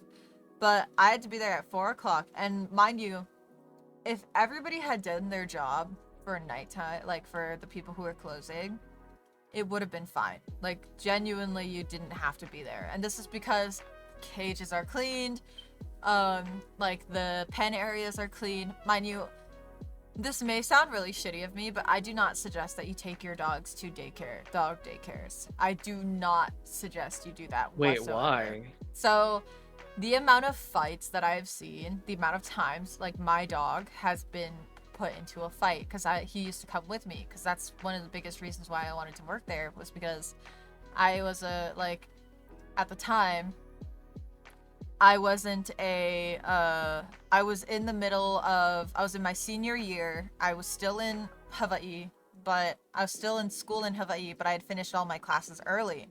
So I was able to move and start getting in-state tuition, right? And so I was in this awkward period of my life where I couldn't do any school because I had finished it all, but I needed to work. So I decided to work, right? And I decided to work there, and my dog Bean has been into fights with full-on Rottweilers and Pit Bulls and German Shepherds, like these giant dogs. Bean is small, like Bean is not big. He's tiny, and he has gotten kennel cough and all like so many different sicknesses. And he's gotten like parks where you have off leash. I do not recommend, and dog daycares. If you have like a friend maybe who you know you can take your dog to, and maybe they have dogs where you can socialize your dog. I highly recommend you do that instead. Or like if you're going to a park, do not let it be an off-leash park. Do not, because I've seen dogs get like, and this is gonna be really sad, so I'm sorry, but I'm not gonna get unalived because dogs get into insane dog fights, and I'm like, yeah, like let's not. I always You try to can't make really myself trust available to watch people's dogs. Yeah, you, yeah, you can't really like trust other dog owners to at least have their dogs disciplined or trained enough to where they don't do stuff like that. yeah, like So, you never know. It's kind of like humans. You never know what they're gonna do. And I like learned that the hard way because this was my job and I thought I could trust it, right? But I had started moving from dog daycare person to, and this was relatively quick, like within the first week they were like, oh, we want to teach you how to do dog grooming. And I was like, oh, what? I didn't sign up for this. Mind you, I love it now and I'm really glad that they did, but I wasn't paying so much attention to my dog. And so Bean had gotten into like fights and all this stuff. I had taken him easily. I took him like in the year that I was working there. Mind you, it was not long, right? A year. I took him to the vet like maybe 6 or 7 times because of fights and illnesses. And just, I was like, holy shit. So yeah. I do not recommend dog daycares. If you have a friend who you trust, I genuinely, my say is like 5 dogs. Like 5 different dogs in one area is totally fine, because then it's like, oh, like you know these dogs, like they all know each other, like it's totally fine. Or you would have to find like an extremely, there are some really well like dog daycare slash boarding places. There's just none near me, so I always take my dog to somebody else, like to my I always take him to my uncle's house or something, because I'm like, hey, like can you watch him, like he's, and they love him, and they have a huge farm where he runs around everywhere like a batshit little crazy person. So so that's, I would recommend that. And I know Maddie has the right idea. Maddie genuinely has, they know. They've been traumatized too. Ugh. But yeah, that's Yeah. my advice. That's Bubbles' advice on dogs. Bubbles advice, and take it with a grain of salt. Nope. Take it with all the salt. Take I am not lying. Do not send your dog to dog daycares, or don't put them in off-leash parks. If you're gonna go and take them, I recommend puppy classes. Take your dog to puppy classes. That's great, because then they'll start getting socialized, and they're puppies, and puppies don't really like, are not in the mindset to like beef with other puppies like that, you know, to kill them. Yeah. Puppies are like, okay, and then they socialize, and then they become better dogs. But Train your dogs well, guys. yeah. Keep them. And if you know, disciplined. if you really want a dog, sorry, this is a heated topic for me. Oh my god. Yeah, no, I'm just here for it. If you know you really want a dog, and like, let's say a really popular one, German Shepherds. Everybody loves German Shepherds. They want a German Shepherd. They want them. Do not raise your German Shepherd to be a protector, because that is all they will do, and they will seriously harm people and other dogs and just other living beings. Like, raise your German Shepherd as a pet, or as like a dog who, because they could be really good dogs and pets, but don't raise them like, oh, you're gonna watch my house, you're gonna watch my kid, oh, you're gonna make sure my wife is okay. Like, no, that's not what we're doing. We're not doing that. We're not doing that. Okay, we're not giving that dog that job, because then that dog will potentially think that friendly family, like friend that you're bringing over, is an intruder or whatever, and like literally tear apart their like whatever. They're probably Their like, forehead. Yeah, their fucking forehead. So so we don't do that. So if you cannot handle that kind of dog, then you do not, and even though you severely want that dog, do not get it. Do not get that dog. With dogs, like everyone asks me like, am I a dog person or am I a cat person? I love both, but if I were to choose, it's a cat person. Why? Because with cats, you just give them a place to shit, give them a place to eat, and that's about it. You don't have to worry about much. Like, obviously, routine checkups is also great. Give them the right kind of food. That's also good too. But like, I don't have to worry about personality too much, considering that almost 90% of cats are assholes, and then they're also very cuddly, and they're just kind of like, they just don't know which one they want, and it's fine. That's totally okay. Sometimes they want to cuddle you, sometimes they want to scratch your face. It's one and the same, really. But like, it's less of a responsibility hassle, I should say, to have a cat than a dog. Because a dog is a little bit more you have to be more attentive to it. Yeah, cats are very much, and I'm not gonna say they're easier because there's difficulties and easy things about both animals, but cats are independent, which makes them so much more desirable in my mind. I'm a dog person. I mean, we know this. I'm literally like, I'm a dog groomer. But I do love cats, and I love cats so much because of how independent they are, which makes them so desirable to me. Because I'm like, I'm very lucky. I cannot handle a dog who always wants to be with me 24/7. Don't get a mini Aussie if you're like me. Don't get a mini Aussie. Don't get a mini anything. I have a dog, and I'm learning I'm very much a cat person. Miko's puppy. It's so sad. You guys want to hear a story from today? So what? Miko calls me. And she's all like, Bubbles, I'm gonna FaceTime you my dog. And I was like, oh, but I'm like literally about to go into work. And so, like, she tries to FaceTime me. And then I realized, oh, I'm not connected to any internet. Well, my boss, deadass, like, wants to see my sister's dog. She's been so invested in this journey. Like, my boss has been so invested in this journey because she has a Cavalier. And she's learning that Miko has a Cavapoo. Because of the fact that my dad cannot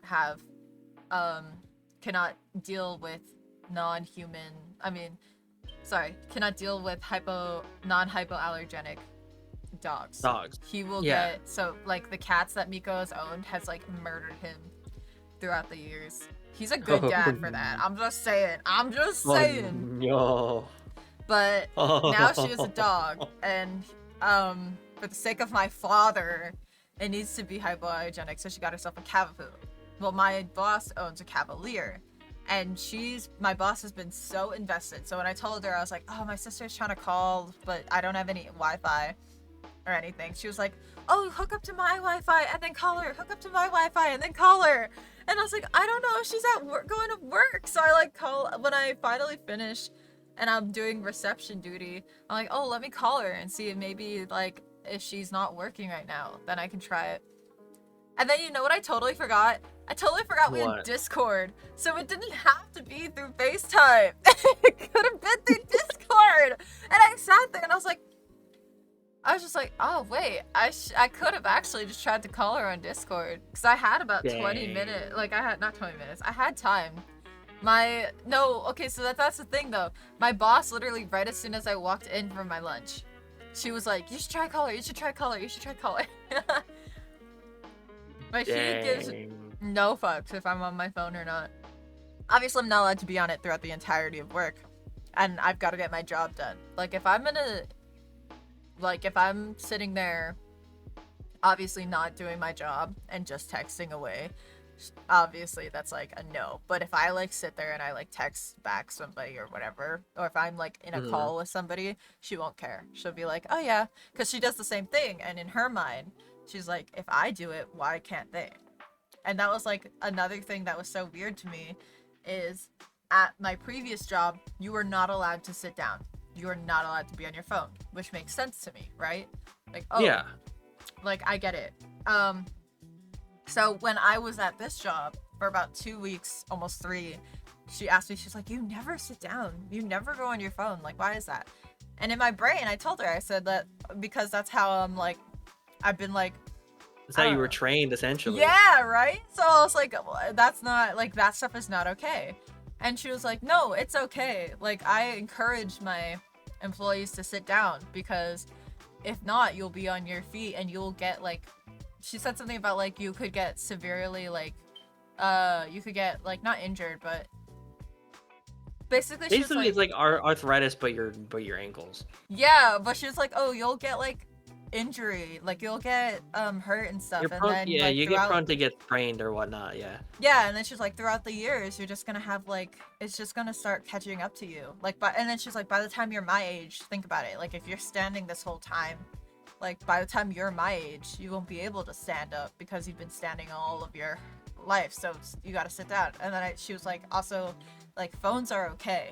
She's like, I'm on my phone all the time because I have a family, I have like friends, I have a life, so you can be on your phone because, and she like was like, oh, but obviously like don't be constantly on it, but she's like, if you want your phone with you, you can do that. Like at my other job, I was never even allowed to have it on me. And then See, that I can't really agree with. Like having your phone on you, it should be a thing. Because if there's an emergency, then what the fuck are you supposed to do? Like you can't be completely detached from your phone. no, it I think had to that's just be in not. my bag, in my cubby, or in my car. Yeah, that see, like that doesn't make sense. Like I don't agree with that. I agree with having phone. Of course, don't be on your phone all the time, but like have it to where it's like on silent mode, but you can still tell when someone calls or texts you or something because they need an emergency of some kind. I think that's like an important thing. And then the standing thing. Oh, good Christ Almighty! I was so used to doing the standing thing, and then so my coworkers, they like one of them specifically for like the longest time she would take out like the giant box of like cartons of milk that we would have and just like sit on it. It's a very small box, and so her face would be below the counter when she would sit, right? And so but she would sit on it all the time whenever it was like a slow day, and like it doesn't look that good like when a customer comes in and then peeks over the counter and there's just someone sitting like basically like a few inches off the ground from on the floor. And like I was kind of iffy about it, and then what my boss did to help with that is he bought a stool, and I kid you not, he bought a stool that was the exact same width and height of like the boxes that we had of cartons of milk. And he was like, here, if you need to sit down, you can sit down on this stool. And basically it was like a stepping stool, but like it was insane how accurately the whole thing was. So people have been using it left and right. Oh, like I can stand up for 8 hours if I need to. I totally can, but I enjoy this liberty that I didn't think I would need. You Like, know? I mean, yeah, like I can stand up for the duration of my shift, whether it be 4 hours, whether it be 8 hours, that's fine. I can and I will, but like, I don't want to. ow, dude, it hurts standing for that long. Yeah, you better have great shoes. You better have like Great shoes, your ankles must be fucking goated. Like you need to have calves of steel. it's insane because I like when she like was talking to me about being able to have all of this like, how to say, because when I was working at IHOP, the same thing, never allowed to have your Oh, phone. I'm sorry for your loss. I know, right? It sucked, but I made great tips. But never allowed to have Dude. your phone, never allowed to sit down. That's how it was. And then when I At worked IHOP? yeah, and so That's when I such an worked at unnecessary. What? right, but here's the thing, like this girl, ah, God, I hated that place. I could talk about how much I fucking hated that place for so long. And mind you, it wasn't IHOP the company. It was my manager. She was such a bitchy person. I swear to God. Because I would like not my manager, but like the girl who managed that store. So there would be like, I don't know, I would have like the best crew. Yeah, Miko knows. She also worked there. Ew. But Miko always worked the day shifts, and I always worked, holy shit, the night shifts because I Like was you the guys one never who left. drove. Well, because I was the one who drove, so it would always be like, I'd go drive her there and then pick her up, and then, or like somebody else would pick her up and I would go there. Hello, welcome in, welcome in. Hey, Motto! Welcome in, Yosuga Maruyama. Maruyama. Yeah, I just call him Maru. He's one of the besties. Maru! I've got to start giving people shoutouts. I always forget. I'm so bad at it. It's such bullshit. Miko, give them a shoutout! Do your Do your thing. job! Your job. But yeah, basically IHOP was just absolute shit. Oh, Never fear, Towel Towel Man. Man. Let's go. We're talking about our work experiences. Dude, I had a like while I was working at Yeah, this there's job, that one, and then I there's got the another slash. one. What was it? I had this like so I applied for this job as a graphic designer. I'm not a graphic designer, but like I know how to work like in those programs. So I signed up for that, and they would be like, we'll just teach you how to do this, and like if we need anything, then we can teach you how to make good stuff and Yeah, but whatnot. Curb And I didn't was say anything for a while, so I didn't know if like, he was yay. here or... Sorry, I was Curb listening. was you gonna say? Yeah, see, like Miko, you're here. You might as well do it. Anyway. So, love you, Miko. Anyway. um, and I was like, yeah, I'm down. But like, so, but there was already someone that was there. It was a friend of mine that was working there. That's how I got in. And he was working on the graphic design side because he told me that there was another seat available to be able to do stuff like that. Obviously, there was going to be like shirt pressing or sign making, as in like literal, like hands-on stuff. Like I would sand down, like plates or glasses or bottles of like champagne or whatever, and like embroidered things, like all that kind of stuff. And basically I was the hands-on guy. If there was anything that was needed to be made, we would print posters, all that kind of crap. Yeah. And I never got to do the graphic design portion ever. That entire time I was working there. I was working there for like a year and a half. I was only doing hands-on stuff, and this is why I quit. The reason why I quit was anytime I would come in and there would be nothing to do, my boss would say, hey, can you just like tidy up the store? Because there was a lot of equipment that we would use, a lot of like scrap pieces of paper and plastic and other acrylic shit everywhere, and like they were never cleaned. So like if we would do like a big job, so I would clean the store, have everything tidy and organized, and I was really good at it. Fuck yeah. You And go, like Michi. I was proud of this shit, and I was getting paid for You were the that. best. And then like if there was nothing else for me to do, I would ask my boss like, hey, do you have a project for me to do? If not, I'm gonna go home. And like sometimes he would have a project, sometimes he wouldn't. But like I would try to stay there as long because I'm getting paid by the hour, so of course I want to stay there longer. Yeah. So there was a day, but here's the thing: every time I came back from, or the next day, the store would be a mess again. So it was like no point in me cleaning if they weren't gonna like Keep tidy themselves up cleaning. again. So there was a day I came in, I did all this cleaning shit, and I was getting really tired of it. And I talked to my boss, like, hey, can I have a project to do? For the love of God, it's been like 3 to 4 days, and I've been only doing cleaning. And he's like, fine, there's something that I would like you to do, but like it's whatever. So we went to the back, I've grabbed bean. and he had We're a invested. bunch of planks of wood that were like nailed together. The And he project goes- was to unnail them. Yeah, pretty much. Ah. The project was to take them apart because he like it would be good to use the wood again.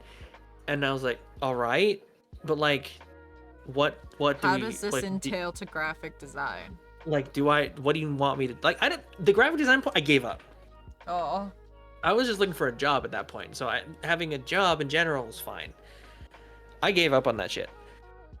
So he was like, this is how you're supposed to do it. So when you have a nail stuck in a piece of wood and you have a hammer, do you know what to do usually? Yes, but I have a furniture building mother and a construction father. Okay, so I know what to do because you know the other side of the hammer is how you pull off a nail, Yes. pretty much. This man puts up this plaque of wood that's nailed together and starts hitting the other part of the wood with the hammer side to knock it out of the nail. And I go, what are you doing?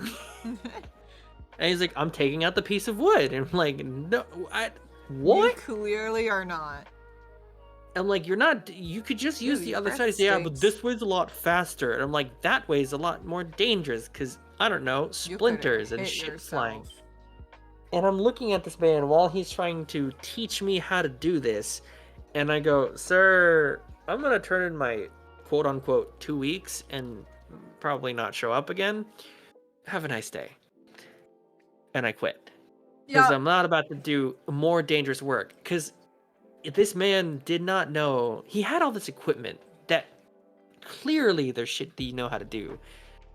But then he wouldn't do it sometimes, or he just didn't think about it. Like, we had an order of, I think it was like 500 scissors that had to be lasered, like with like their logo or whatever.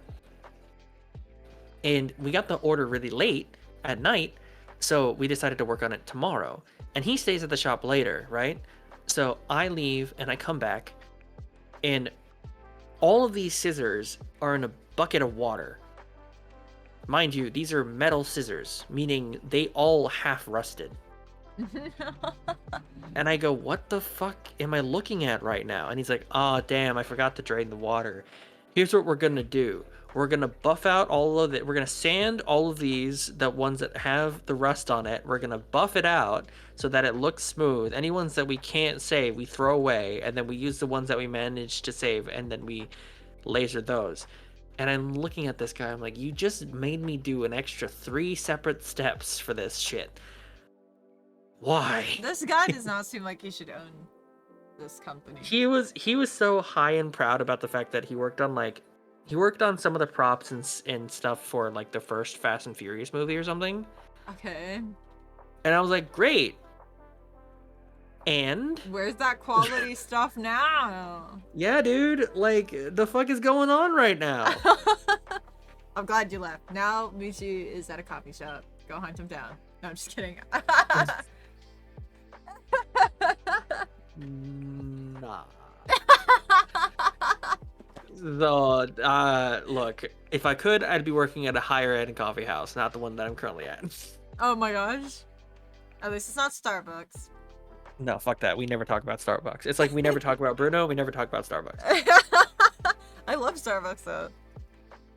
Blasphemy. Starbucks is just painful. Do you know how many customers that came in that tried to correct me on things, and I'm like, ma'am, sir.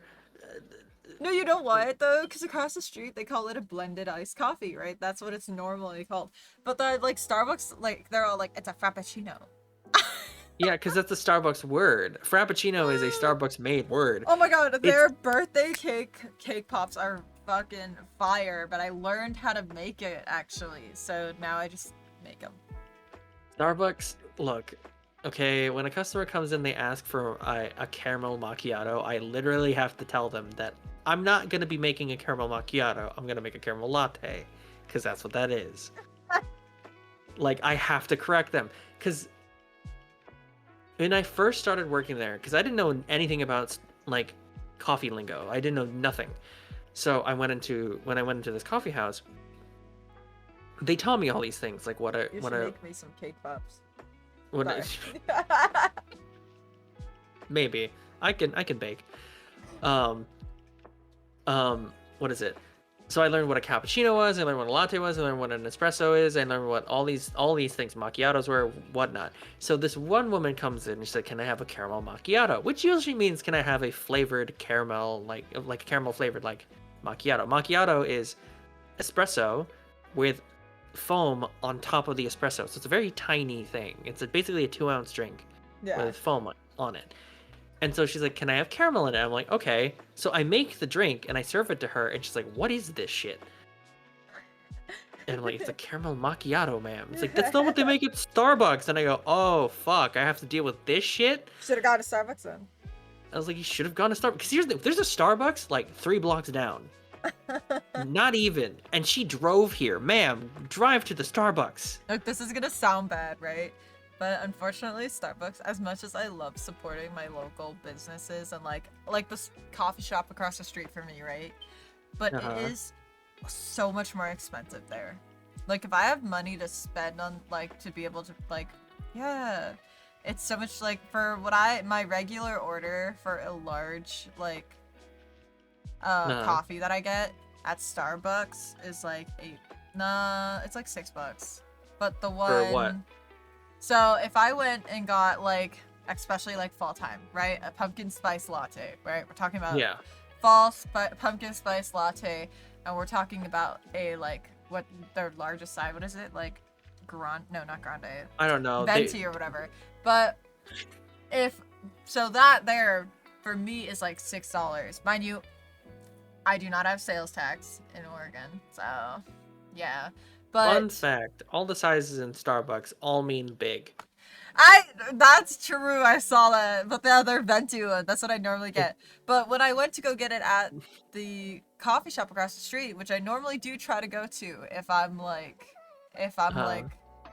have the money, then that one was about like $9 for the same That's size. overpriced. I was like, oh my god. That's overpriced. And they told me, and I asked them, I said, why is it more expensive here? And they said, basically, it's just how they can, because Oregon has gotten so expensive, is basically okay, what that they makes can do to live, because Starbucks can afford to cut those costs, right? They're a big corporate company that bank off of every other store that they have in Oregon.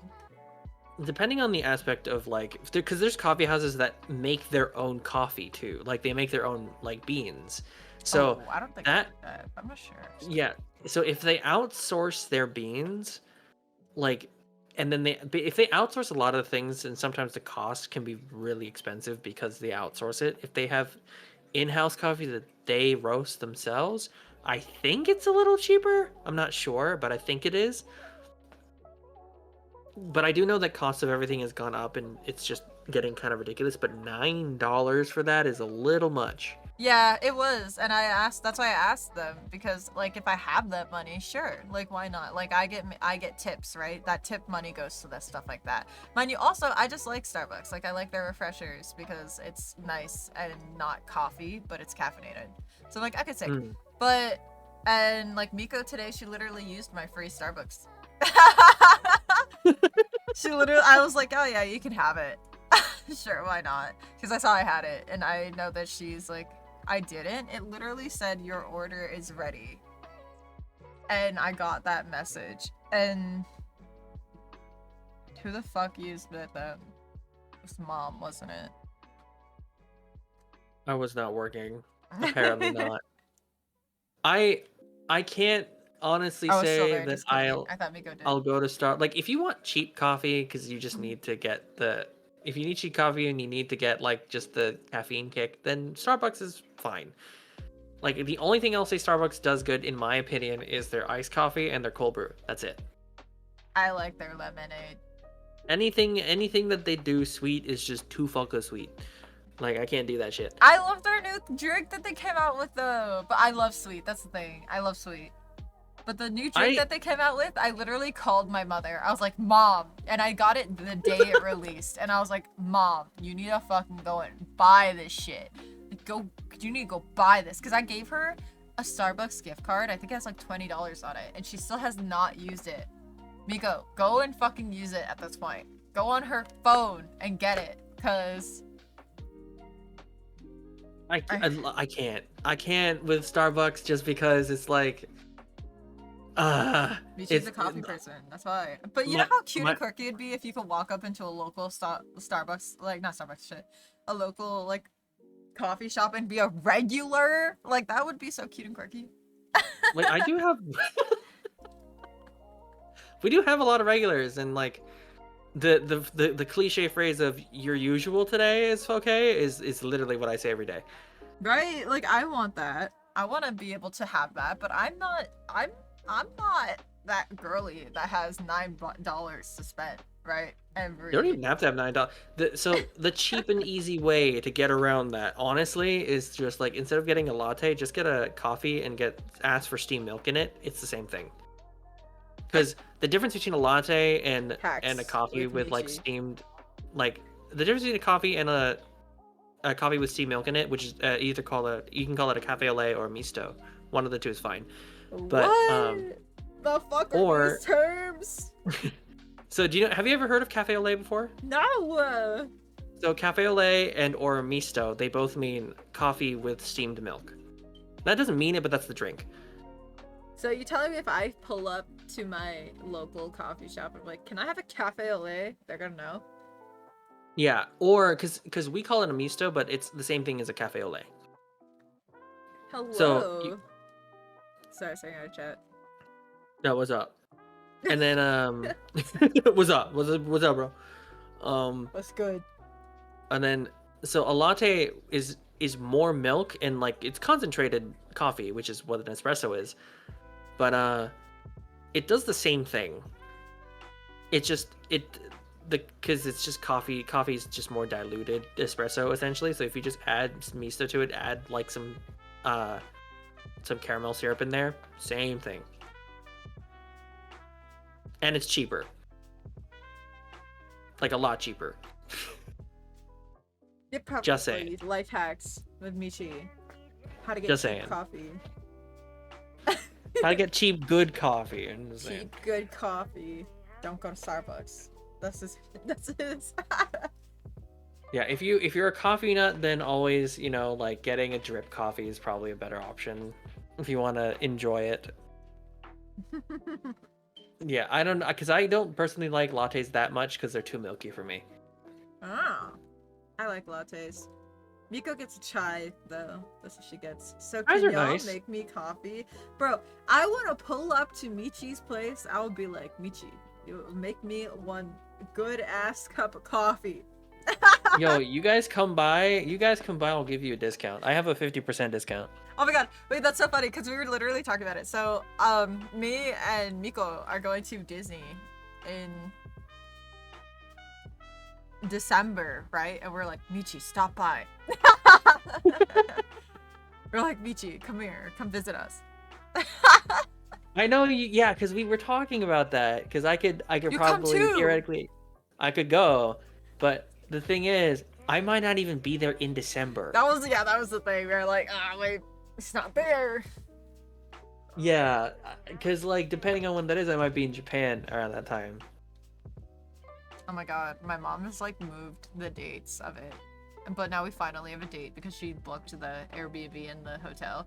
My mom decided to book, mind you, this girl, my mom talks about money all the time. And so she tells me how she's like, oh, we're so broke, Bubble. And I'm like, oh, Dad, maybe we shouldn't spend money on this, right?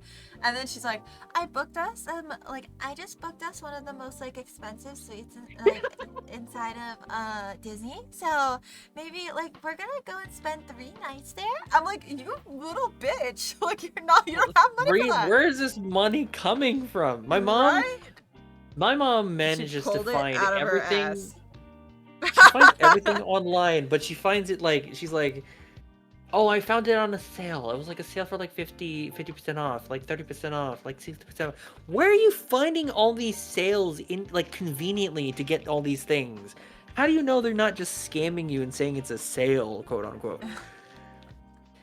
Unfortunately though, will not be Kets, if you don't know, y'all, it's my significant other.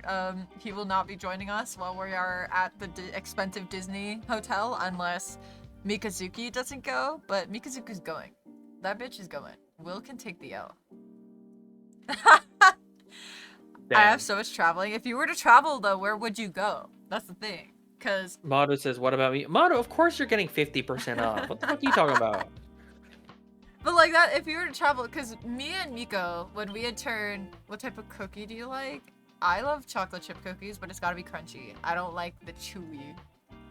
But like Miko and I. Oh no, sorry. Yes, answer actually. Oh, me? Oh, Yeah. I don't know. Actually, I like oatmeal chocolate. Oatmeal chocolate's also pretty good, actually. I second that. Oatmeal raisin is also good, even though people don't like it. I like Dude, it. people shit on oatmeal raisin. I'm like, y'all are stupid. Oatmeal raisin is great. Oatmeal raisin is fire. But like, I like the softer ones probably more than the crunchy. I don't like too crunchy. I don't like too soft. I like just like the middle. He likes the middle. He likes it fresh out of the oven. Yeah. I only eat soft when my jaw hurts. Oatmeal raisin is slept on. It is slept on. Yes, so slept on. No, because I was. So, like, back to the traveling thing. The reason we were going to Disney is because Miko and I are turning of age of importance, right? Actually, realistically. What? You're what? We're turning 21. Oh, yeah. So, that's like drinking age, right? And so my mom's like, oh. So your choice is Disney. Well, okay, so here's the Disney. I'm a huge Disney person. I'm like a massive Disney nerd. I fucking love Sorry. Disney. I know that No, it's no, fine because it no. makes sense because I'm such a Disney fucking freak. But me and Miko have gone to Disney like about probably I want to say 5 times. We've been to Disney Japan. We've been to like the LA one probably 4 times. Like it's insane. And so we haven't gone in a long time. And me and Miko were like, yo, we kind of want to go Disney. Like Dude, they're like Bubbles, we are the same freaking person. That's what I'm saying. I fucking love Disney. I'm not shitting you. I literally look at the app every day because I just like looking at Disney. Like, I'm not lying to you. By the I'm way, you such a keep cutting fucking... out, by the way. I don't know if it's like a mic thing. I'm peeking because I got so excited about You're Disney.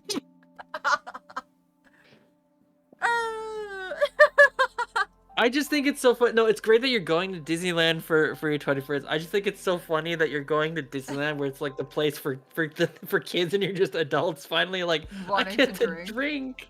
wanting to drink at Disneyland is just so funny. You're at It's a Small World after all with just 2 like giant beers. Oh my I just god. think it's No, so in funny. Disney, you're not allowed to leave the restaurants, unfortunately. Also, I don't know why. I just checked my Discord. It was on automatic sensitivity. Weird. Don't do that. But anyways. Damn. But like so you're not allowed to leave the Disney like restaurant with any alcohol in your like on you, right? So which makes sense in my opinion, which I feel like is a great way to try to like, you know, manage the drunks. Yeah. that happen around Disney. I'm not kidding. My parents watch this guy streaming at Disney World every day because we always want to go back. That's me, bro. That's me. I have it YouTube right there, with a person walking around Disney, all like happy and shit. Like I want to be there, bitch. I want to be there. Fun fact, I've lived close to Disneyland for about 14 years. Oh, bless you, dude. No, not 14 years. 11 years. And I've never been to that one. You've never been to it? Michi, I will take you. I will literally pay for like your ticket in. Michi. I've never, because I've been to Disney in Florida. I've been to Tokyo Disney, obviously. But like, I don't know. I just didn't feel like anytime anyone would ask if I wanted to go, I'd be like, maybe. Michi's not a crowd person. I'm not a crown person, one, and everything over there is just so expensive. It is so expensive. Like a plastic, this is not something that I want, but like a plastic crown tiara is $80. Oh my god, the little like, do you see the little cute little girls who go into like Bibbidi Bobbidi Boutique and then they like come out with $200 dresses? They just come out with like all of the everything. Asami's just lame. They just shut the fuck up. No, I'm not. No, do you like roller coasters though? Do you like? Yeah. Wait, but like, why don't you go for that? Because I don't know, Six Flags or Universal Studios has roller coasters, and they're a lot cheaper compared Is to Universal Disneyland. Studios also in over there? Yeah, there is. No, I've been to the Universal here. Okay, I did not know there was one there. I'm not gonna lie to you. Maybe I'll I think go there was for a one day. here. Maybe I'll go to Universal I'm pretty sure there was for a one day, here. or Six Flags. Isn't Six Flags a water park? Six Flags has a water park, I think. What the fuck? Here's the where Y'all, I'm from the island of nowhere. I'm from the middle of the ocean. All of this is insane to me. All of this is absolutely insane. This is we live in an area where it's the biggest amusement park is Knott's Berry Farm. I want to be a Disney adult. The biggest amusement park is Knott's Berry Farm. Not the biggest one, but the more famous one in here is Knott's Berry Farm. I wanted to go there. My family had promised me every time I went to Disneyland. Disneyland. They'd be like, bro, let's go to Knott's Berry Farm. This year, I will make it happen. Even if I only go for one fucking day or something. Because they're like, let's go to Knott's Berry Farm, right? We spent too much time at Disney. And then they're like, oh, just kidding, we're not going. I'll be like, fuck you, bitch, we're going. This year, we're going. He doesn't get the greatness of being a Disney adult.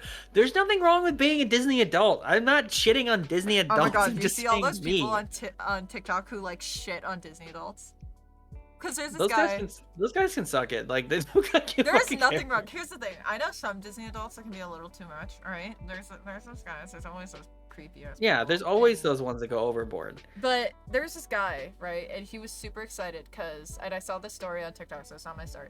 But there's this family. They were going to Disney. It's their very first time going to Disney, and so some guy was like, "Yo, like, hey, um, like I actually know a lot about Disney. I'm a Disney adult. Like I love Disney. Would you like some info?" And so they were like, "Yeah, totally." And so like he talked, and of course he talked for a while because it's something he's very passionate about and excited for. And then Yeah. he talked.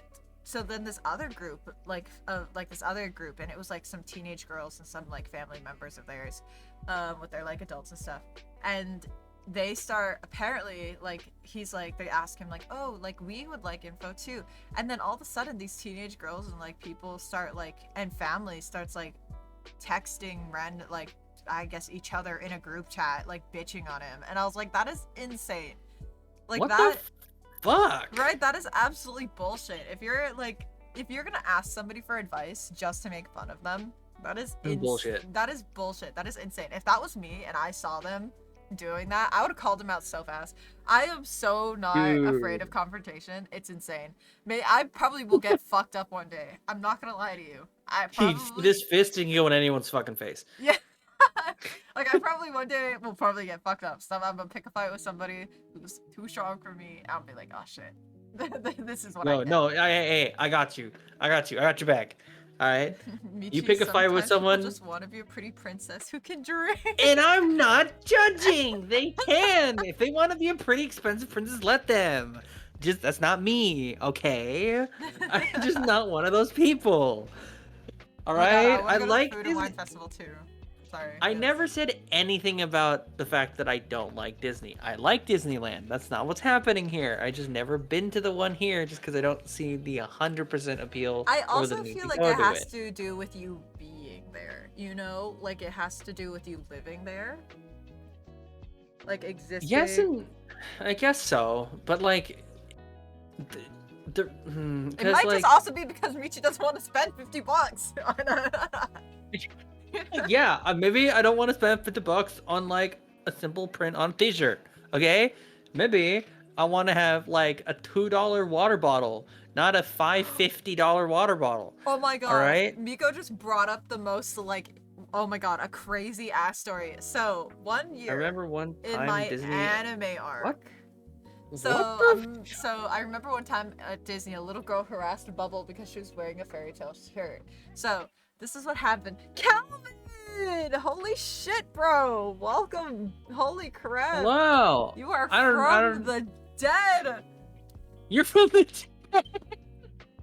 We're talking about Disney right now. Hello, Calvin. How are you Calvin. doing? Nice to meet you. Calvin, we got some new faces since last time you've been here. What's good?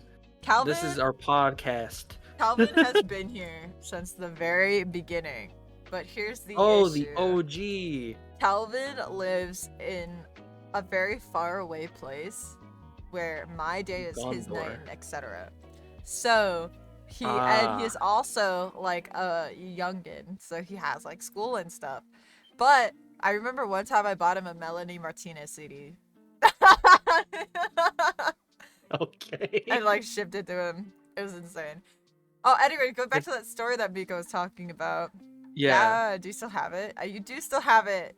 But so in my anime arc, right? I'm a huge fairy tale fan, and I like really want to get the fairy tale symbol tattooed on me one day, but I just don't know where I would place it, so I'm like not ready yet. Not But gonna lie, me too. huh? Not gonna lie, me too. Yeah! Oh my God! That's so valid. I just don't know where I want to place it. That's the only issue. Like I don't really want to do. I was thinking where Dusty put his on the back, but that's gonna hurt significantly, and I'm like not ready for that. I don't really want to do my other shoulder. I'm just like not sure. I thought about my thigh, but the only issue is I lose and gain weight. And it's not like significant, but it's like I lose and gain weight too much for it to make sense. So I'm like, I was gonna Uh, put it like towards the back of my ankle or something. oh, that would be a good one. Like above Just your because like I ankle. want it to be subtle. Like I don't want it to. Cover my rib one. You should totally cover your rib one with that. I feel like that would be a good one. Cause I have like a couple tattoos myself. But I think when it comes to like fan-based ones, like if I wanted to get a fairy tale tattoo, for example, I think I want that to be more subtle. Anything like Yeah. anime related, like if I have merch or whatever, I prefer subtlety over it being like a huge thing. Because I was in the era of when like anime was like lame, Yeah. and so like now, of course, it's not lame, but just now in my mentality, having something's like I like Naruto just like on my shirt is probably I wouldn't wear it. Like No, that was me when I was younger, but I think as you grow older, you just gain respect for those subtle anime shirts, like the ones with the little pockets maybe that you can pull down and it has one of those like characters. yeah, Yeah. yeah. Curb is asking, did you see his tattoo? And Calvin is Who? saying SMH. Curb. Have you seen his tattoo? Has Curb seen whose tattoo? No, have you seen Curb's? No, I don't think so. Oh my god, Curb, send him a picture. SMH. Imagine being old enough to wear a tattoo. I'm sorry, bro, but as soon as I turned 18, I was like, yo. Yeah, so real. I was a closet weeb back then because it was lame. That's what I'm saying. Like, I feel like this was easily like 5 years ago too. Like, it wasn't really that long. They was It like, wasn't that long, no. being a weeb Look, is lame. Like, when I was liking a kid, anime that is a shit was bitch. like no one talked about that shit.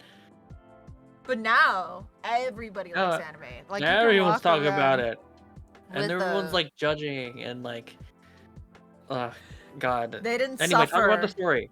Oh Talk about the yeah. story. So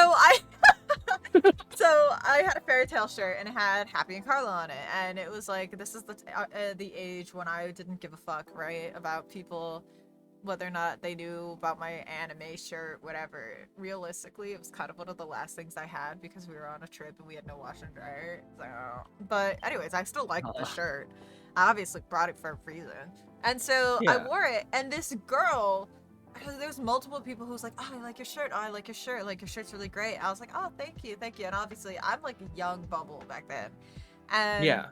all of a sudden this girl runs up to me and like grabs a fistful of my shirt, and she was like, and I'm sitting here trying to, this is at Disneyland, and I'm sitting here trying to grab myself like something. I think we had just gotten out of the Haunted Mansion ride. We were gathering around waiting for like the rest of the family, and we were around one of the food carts, the like little food carts that you can get like churros and stuff at. And this girl like runs up to me and she's like, I love your shirt, grabbing a fistful of my shirt. I don't know who the fuck this girl is. I'm like, dude, I don't know who you are. And and she was like, who's your favorite? Do you like Happy or Carla more? And I was like, I like Happy. And she like, I was like, I don't know what's happening. And then I was like, what is happening? And she starts like talking to me about Fairy Tail. And this is so cringy for me because my family is now all behind me. Like, literally all of my fucking family is behind me. And they're talking talking to this fucking girl. And my family's The like, kid's oh, goated. Let's go. like, my family's like, oh, this is so cute. Like, Bubbles making friends. Like, oh my gosh. I'm sitting here like, bro, get me the fuck out of here. Like, I don't know Oh man, that's and so she good creeped me though. out so horribly, though. After that, I was so scared I'd never wear that shirt. I was so Really? because No. I Wear was the not shirt. as extroverted as I am now, and back then that like hella like scared me because I was like, because obviously like she was younger and I understood that, but she wasn't that much younger than me, right? Easily less than a year. And I was like, Yeah. like this is really scary because I was like, what? Like people, I didn't know people did that, right? Like I didn't know people just ran up to people and grabbed a fistful of their shirt. The fuck? They usually don't do that. Yeah, like I'm used to people being like, "Hey, I like a shirt," and I'll be like, "Oh yeah, like I like thank you. Like, do you like the? Have you seen it? Right? That's the conversation Yeah, that's starter." the conversation, not just grabbing your lapel and just being like, "Oh my god." Oh my god, yeah. So that happened. I was fucking terrified, but my Nah, that's family was all crazy. like, but my family was all like, "Oh, it's so cute, so quirky. Bubbles making friends. Like that is." But I'm like, "Bitch, the fuck, get away from me!" Dude, friggin' I can't get enough of the fact that like so because when I was a kid, obviously not a lot of my friends liked anime, let alone like because I was a huge Naruto fan. I'm the biggest Naruto fan there could be, and like fuck Boruto, that can go in the shithole. Anyway, I digress. Um, freaking because so like no one would like to play the games that I would like because a lot of it was like Naruto or Pokemon or something like that. And so We love Pokemon in this household. we do. We love Pokemon. It's great. It's just anyway. Fuck Digimon. Excuse me. If you like Digimon, I That is personally a different. We can fight. I like Pokemon more, but I have a huge space in my heart for Digimon. I can't Digimon. I appreciate it enough to where I understand the fandom, but I personally I'm good. Anyway. Oh my god, Michi has started something. Anyway, This so is Digimon slander. I remember going to friends' houses all the time, and they would be playing some like weird wrestling game or like Call of Duty or some shit like that, and I'm sitting here like not knowing what to do, like playing some Nintendo. I wanted to play like Nintendo, Mario, stuff like that. Everyone else is playing something like that's, weird for me. Like I can't play shooting games. So that's why COD has such a bad taste in my mouth. No matter how many people try to convince me to play it or say that the story is great, I just can't do it. It's just such a weird taste, and like I couldn't gush about all this like anime stuff, that like cool things that I see. Like you guys can shoot guns, whatever. Can you throw like a wind ball at someone's face and then have it like them fly 20 feet in the air? I don't fucking think so. About to power world a person in a not Pokemon. I like Okay. Power World though. Power World is great. I occasionally still play it. I do not, but I like when they release stuff, I do. Okay. The reason why I personally say fuck Digimon, that was aggressive. He's got trauma. All I'm saying, dude, I do. Fucking, like, I have no beef against Digimon itself. I do have beef with the fans of Digimon from occasion, because those fuckers are just like constant like trying to mesh Digimon and Pokemon. You know the typical like anime fans that try to pin like, oh, who's stronger, Goku or Superman, or like who's stronger. I fucking hate it because it's not the same the world. guy who plays One Punch Man or yeah, like One Punch Man or Naruto. Like, dude, stop. They're in the different universe, in a different world with different rules. Which Digimon hurt you? To all of them, the dinosaur one specifically. Oh, it's like me with My Hero fandom. That I do second that. I had a whole ass conversation about it yesterday, actually.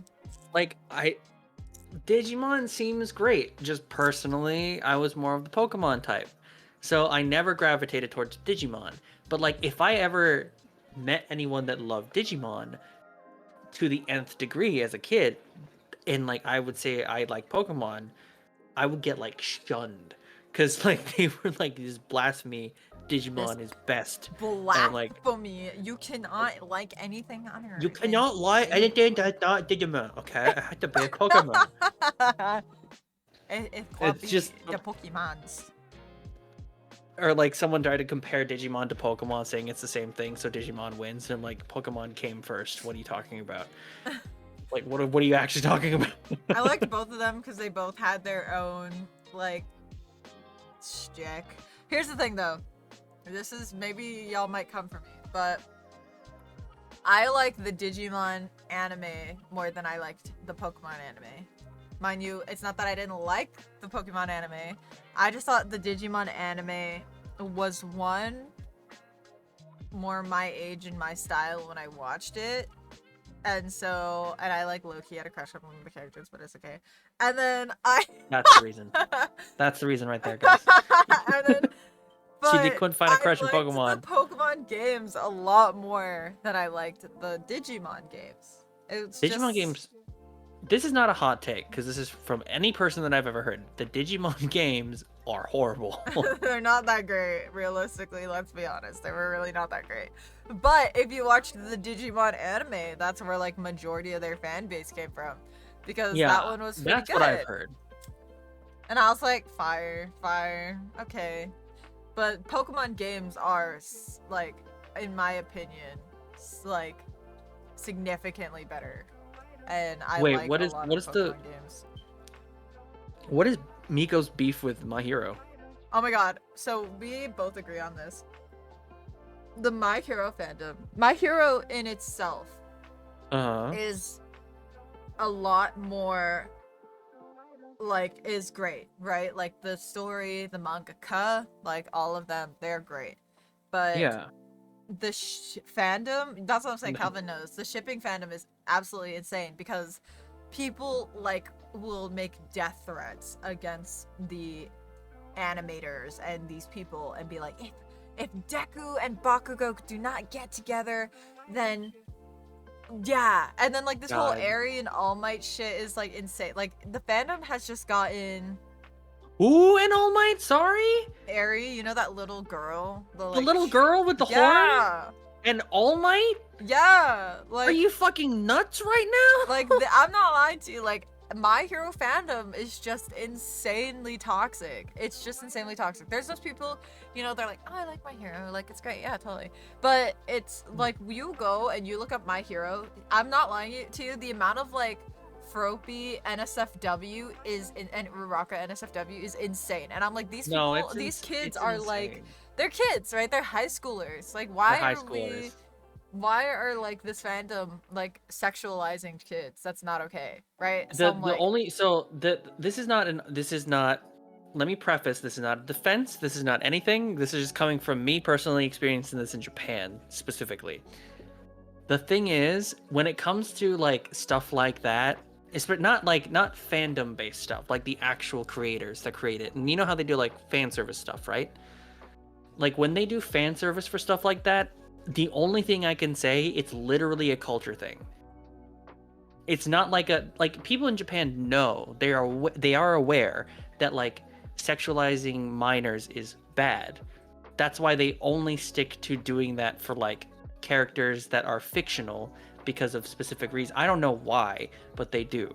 I don't like it because I think it's weird, but it's such a normalized thing over there that like anyone here, whenever they ask like why do they do this, or why does it have to be sexualized, or blah blah blah, like the only thing I can say is that that's how it's been since like the start of when they started doing anime, from like the 70s 80s and stuff like that, all the way until now. Of course nowadays they've definitely like lessened it more compared to, you know, but it's at the same time just kind of like, Oh my god, did you it's just hear of why so weird. anime was so shunned in Japan? Anime was shunned in Japan? Yeah, why people in Japan did not like anime, like, and not like people correlating to anime. Why? Okay, so this was like something that I learned through my friend who's from Japan as well. Her name, just about dogs. So just kidding, y'all don't get to know her name. But she lived in Japan and then she went to school with me. But she, like you, goes to Japan probably every opportunity that she gets, right? Because that's where she's from. That's her culture. That's her family, where her family is.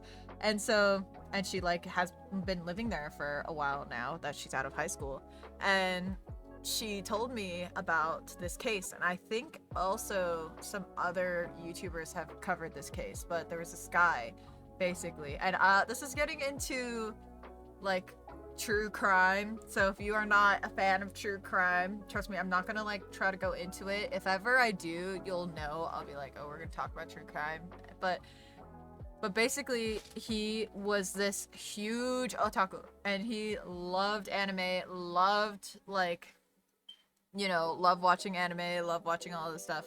Had a lot of like, you know, probably like what today is like a lot of manga, figurines, posters, and he was kind of like he was a shut-in like in Japan. Yeah, he was like a hikikomori.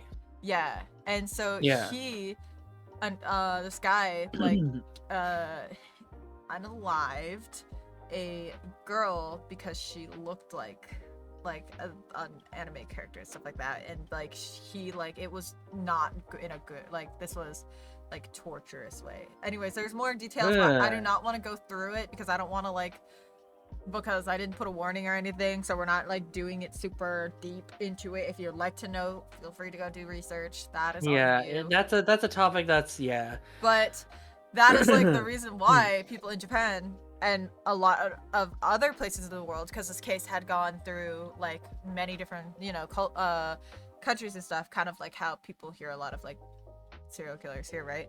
I'm a huge true crime fan. I love true crime. So of course, I will never be like, I'll be like, oh, like, you know, but I also have respect for people who are listening. So I'm like, okay, wait. But yeah, that being said, that like a lot of people had thought anime was really gross because there was these people like blang for like because of anime, and that was really weird to people, right? Like why? And it still is weird, right? Like why unalive somebody for the sake of a show, for the sake of a animated thing, Like right? if you look at like a lot of fandoms, even if it's not anime, but like cartoons and TV, people are nuts and crazy for this shit.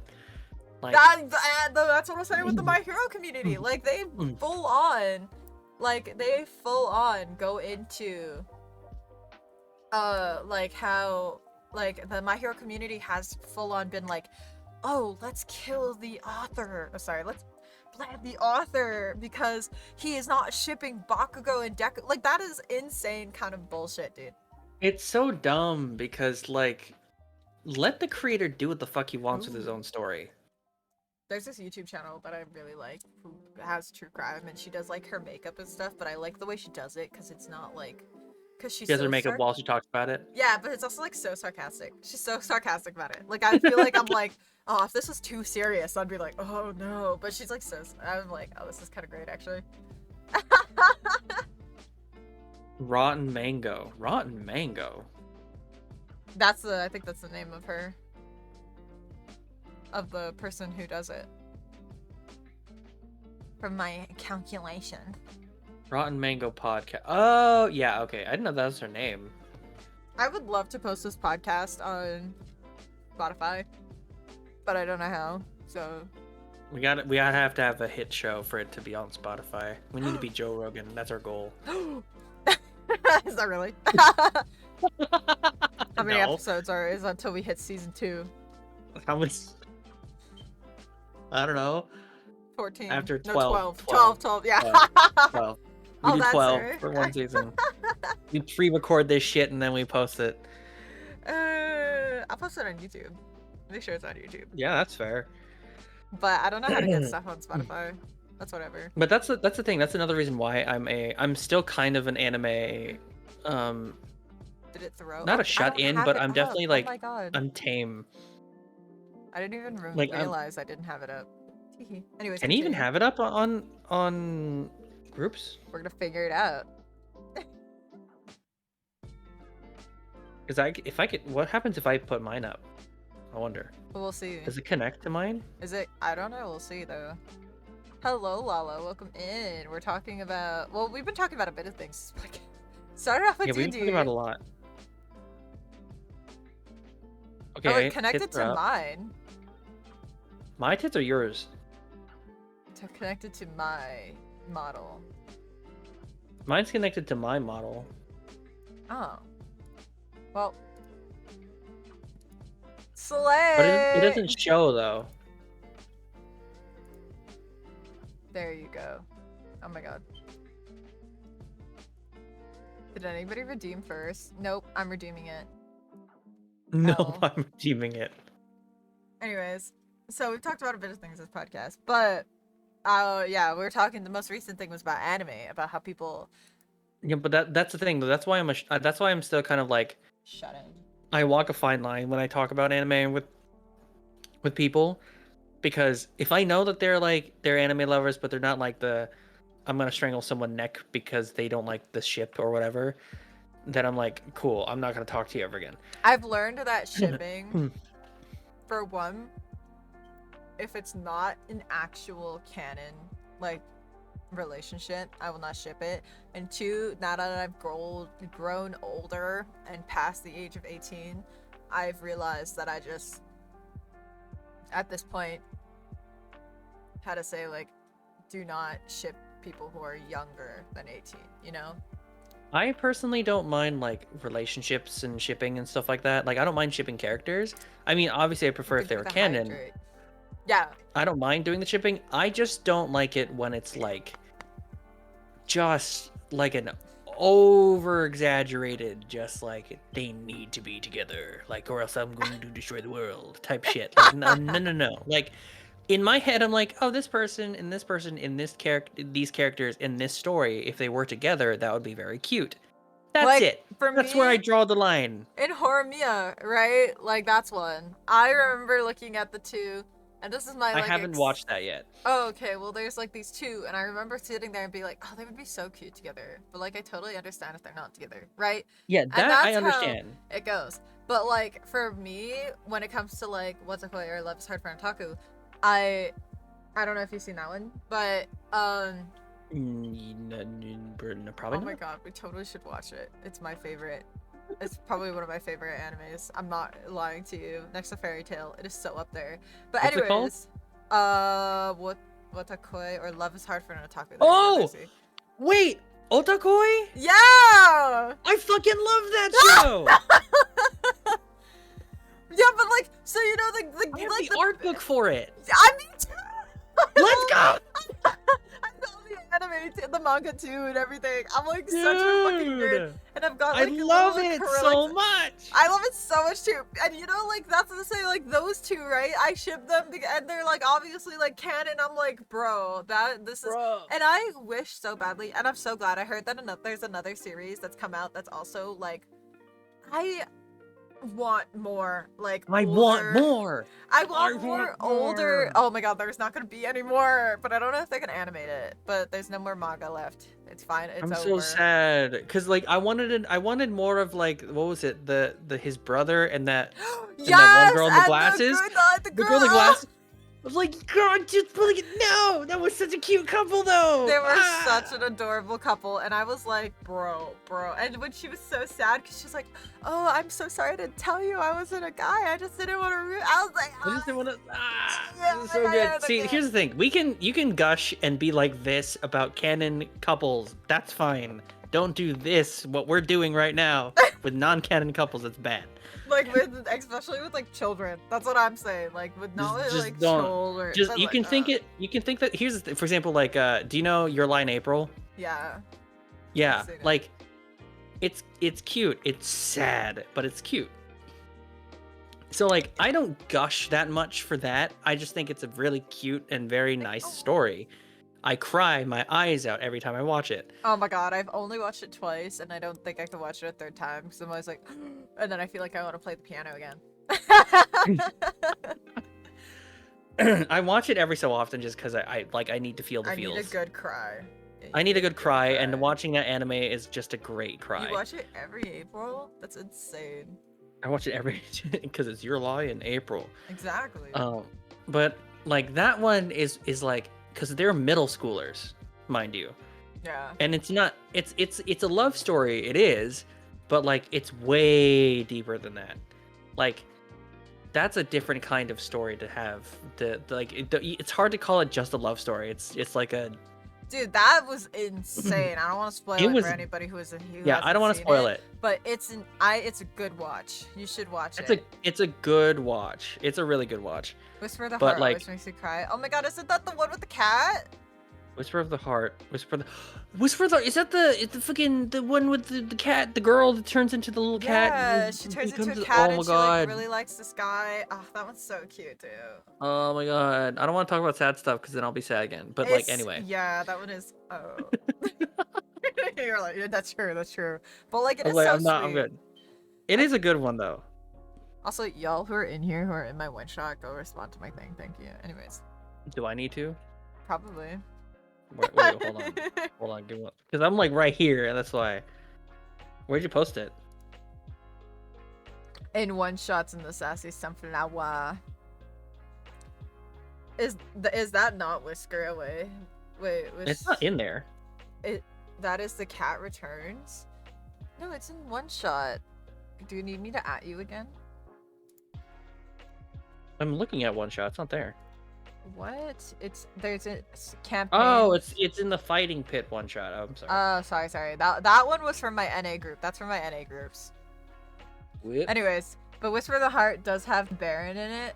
That's what I thought. It was the two kids. That's what I'm saying, isn't it? The Cat Returns is the one with that's the Ghibli film, but Whisper of the Heart is the one where the girl, like, okay, Yeah, Whisper of the Heart is careful. the one with the. We might get into Yeah. spoilers, but this girl, like, she's like in love with a guy, and so she like gets this ability to turn into a cat, and she like turns into No, Whisper of the Heart is the Ghibli film. What? Yeah, Oh! Whisper of the Heart is the Ghibli film. Yeah, I yeah, thought no. Whisper of the Heart. I thought that was the Baron or something. No. Whisper of the Heart is the Ghibli film. Shit, I thought that was the Baron. Like Baron or something. I don't know why I thought that. No, Well, I've seen both. The Baron, the Baron one, that's the one that comes after. Oh, okay. I see. Well, now I've got my stuff. Whisper of the Heart is the girl who's trying to find herself. Yes. Okay, now I remember. But yeah, no, sorry. You're right. That's the Whisker one. That one is also a good watch though. The Whisker one. It did infuriate me a little bit. I'm not gonna lie, but it's okay. Just a little bit. It is yeah. But no, going back. No. We need to go back to Otakoi. Okay. Yeah. Holy shit. Like, no one that I know watches that. And I cannot stress enough how fucking cute that show is. Me too. We gotta watch it. Do you want to have a watch party? Let's watch. I don't care how many times I watched that show. It's just so fucking good. Should we do it on a podcast or should we just do it in the? No, we should just do it on a side. If y'all want to watch with us, join my Discord. We just do it on the side. We could make it like a podcast like side thing. Yeah, join my Discord if you want to watch Love is Hard for an Otaku. Thank you. We will be watching it in sub. I love that. We're watching it in sub. Yeah, why would you? Okay, thank God. I would wait. Why are we watching a dub? I don't think. I know because I didn't hear you probably. So I don't know if you said sub or dub. That's why. I don't know. Did they make a dub? It doesn't matter. I'm pretty sure there is a dub, but we're watching it in sub. That's funny I will because accept I nothing literally more. Yesterday I was watching Demon Slayer because I haven't seen the Demon Slayer. What is it? The arc with like the wives, right? The hot women. I haven't seen that one either. I haven't gotten to that one. So I've been watching it, right? And I'm on the 3rd, 4th episode. And I was watching it in my server, so we were watching it as a group. And yeah, season 3. You got me, Kelvin.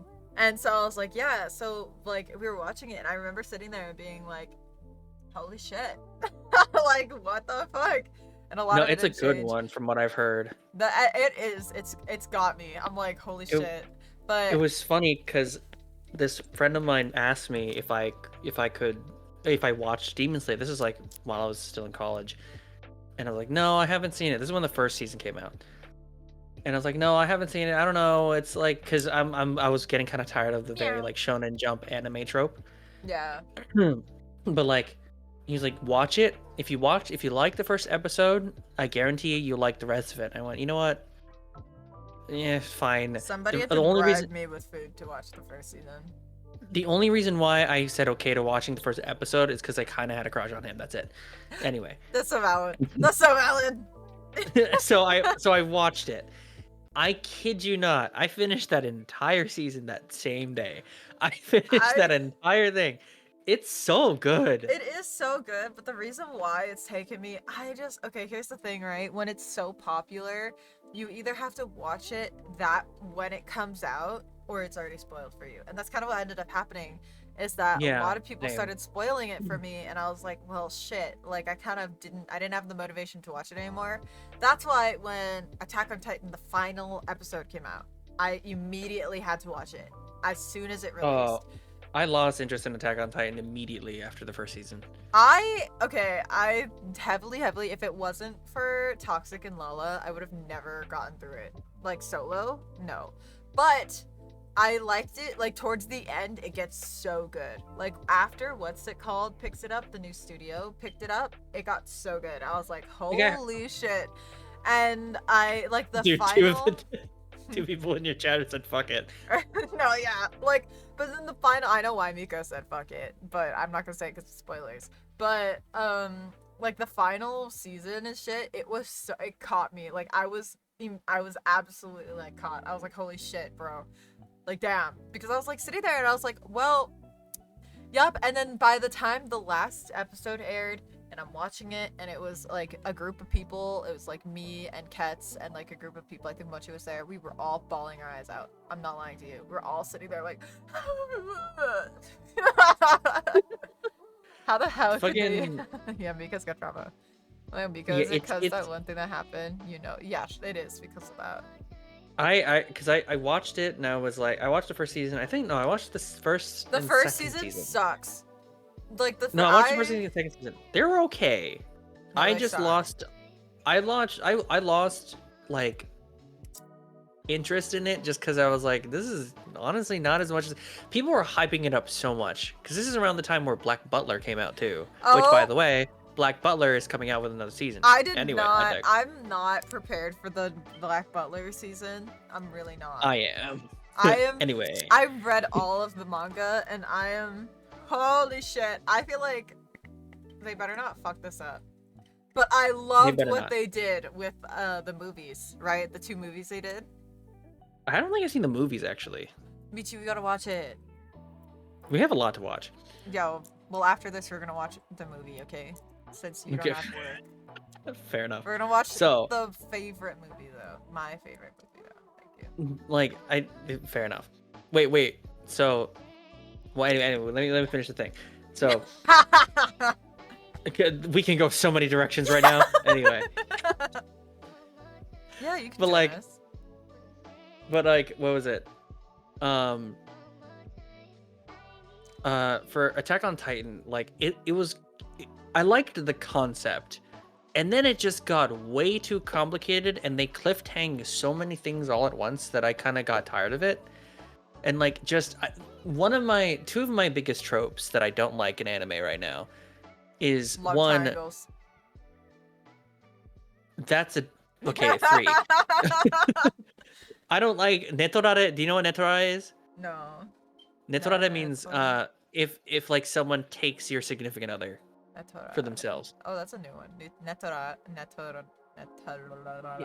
Yeah, it's hard to say, but that, and I don't like power scaling. Like for example, Dragon Ball Z, and this is why I fucking hate Seven Deadly Sins now. It's because they power scaled. Yeah, I hate I it so after much. what was it? After like when they all got like alternate personality, not alternate, like there was the whole like. Basically, something that made me cringe so hard was when like Meliodas and Bon and all these people were like fighting for their girls. I was like, ew. Like No, it's But like that season is what put me off so because they were like fighting against their other half, like they're like the other, like obviously there was the sin. Yeah, it was just Thank so, you like, for the follow, shooter, shooting. Welcome in. My name is Bubble, aka All Bubble Bubble. We are currently talking, and I'm also with Asamichi. Feel free to go. Please go give him a follow. hey, Shiro. Oh, well, it Hey, seems like you Shiro. know Michi. But anyways, yeah, so like I heavily recommend, like we're talking about anime right now. But after that whole No. thing where is it so loud? I'm so sorry. I'll turn it down. I did not know it was that loud. I'm so sorry. But What's loud? Oh, the thing yeah, I'm so sorry. I'm so sorry. I'm so sorry. I did not know it was made that loud. me awake fully. I was like I was vibing. I'm not gonna lie. Anyways, We're vibing right now. But like that, Seven Deadly Sins, I got put off of it so fast. Once whatever her name, the witch one of the sins, who by the way came out of fucking nowhere, like all of a sudden just goes like, oh yeah, his magic level is this many, and I went, shut the no, I'm not watching this anymore because it's only gonna go downhill, right? And I made that prediction that it was only gonna go downhill, so that I waited after a long time. I went back to it and I watched a random episode of like 2 characters fighting. And that's all they were talking about was power scaling. Like, I'm the strongest when this happens and blah, blah, blah. I'm like, stop talking about it. Just no. Yeah. Like, this is why I can't stand Dragon Ball. I love Dragon Ball when it was in the beginning. Dragon Ball and Dragon Ball Z in the very beginning. I loved that. And rest in peace, the creator, Akira Toriyama. But I cannot stand fucking Goku changing his hair color 5,000 times because of a power thingy. Like because the thing is, when you're power scaling a character, for example, like One Piece, like Luffy, he goes from gear 2 from like steaming red, he goes to gear 3, which is like uh gear 3 is he goes, I think he uses hockey and a bunch of other stuff, and then from there he goes from gear 4 and gear 5. They're very distinctly different, and the way that he acts in the fighting is very, very different. The animation is insane. It's great. Dragon Ball, Goku changes his hairstyle. That's it. Like, that's literally it. Like here's the thing. He teleports in every single form. He punches and kicks the same way in every single form, and he does the same move just slightly bigger in every single form. It's no different. So power scaling is just such a huge, like, a big no-no for me. That's one of the things that I really liked about Fairy Tail. Dude, Fairy Tail was... Dude, I cried when, like... I forgot... There was a line that Natsu said. It was like, even if we don't have the magic now, we can use our magic from tomorrow and use it to beat him. And I was like, oh, this is so good. My eyes, the tears. When it ended, it got me. I was bawling. I didn't finish it. I mean... I haven't finished it. I don't... I remember... I finished it up until where... spoilers for those who haven't seen it. I passed the time skip. I think... I finished where Natsu goes into that arena for the first time. Like, Lucy's there, and, like, Natsu's, like, melting everything around him. It's, like, his appearance. Oh, you are literally on the last arc. Yeah, I'm on the last arc. I haven't finished. I just started the last arc like forever ago, but I never actually finished it. Don't worry, Pooks. I haven't finished any anime I'll talk about. No, but like, here's the thing, Fairy Tail. So, and I think they did this the best with Lucy, because not gonna lie, like Lucy that much. I didn't like Lucy either. But you know what, Slay. But this is, I do think she did this. They did this the best with Lucy.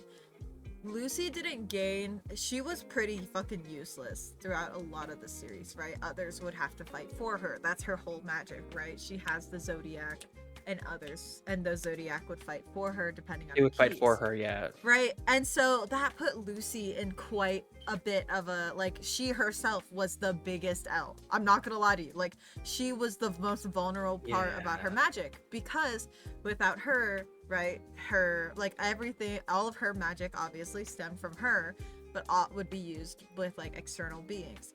So when she had this whole, not trying to spoil it, but this whole moment, and then she became, like, she now had all this, like, now she had gotten the ability to, like, do more with her magic. That, to me, I really liked that, because I was sitting there... Is that the last season, or is that the second to last season? I think it's in the second to last season. Because... Yeah, because that's the one where one of her Zodiacs, not gonna spoil it, something happens to one of her Zodiacs. It's a really super emotional moment. But, like, she gains, like, an ability from that or something like that, right? Natsu is better. Yeah, like, she gained, like, more power from that emotional moment. I thought that was great. Like, Natsu had always been super powerful, and he had always just gained more. Natsu's just, like, an insane MC. It's not, like... like, he's... You can't really find a character that matches Natsu other than maybe Goku in that kind of sense. Because, like, a lot of, like, main character MCs, they're, like, there's a specific aloof to them, and then they're always really powerful or whatever, but, like, Natsu's just a, no offense, in a great way, a dumbass. I love him. And it's so good. Yeah, exactly. But he had always gained his magic through, like, you know, he had always just gotten more and more powerful. Like, that's how it was with the Demon Slayer magic. They just, all of them had gotten more and more powerful. That's how it was. What's your current favorite anime? What do you mean? Like, right now? So, like, you know how, like, so, Fairy Tail is your favorite, right? Watakoi. Well, it's forever now Watakoi is being. Watakoi is the most recent one I watched that has become on my top, like, tier list. Yeah? For me, it's Frieren. I've never seen that. Here's the thing. I did stop watching anime quite a bit.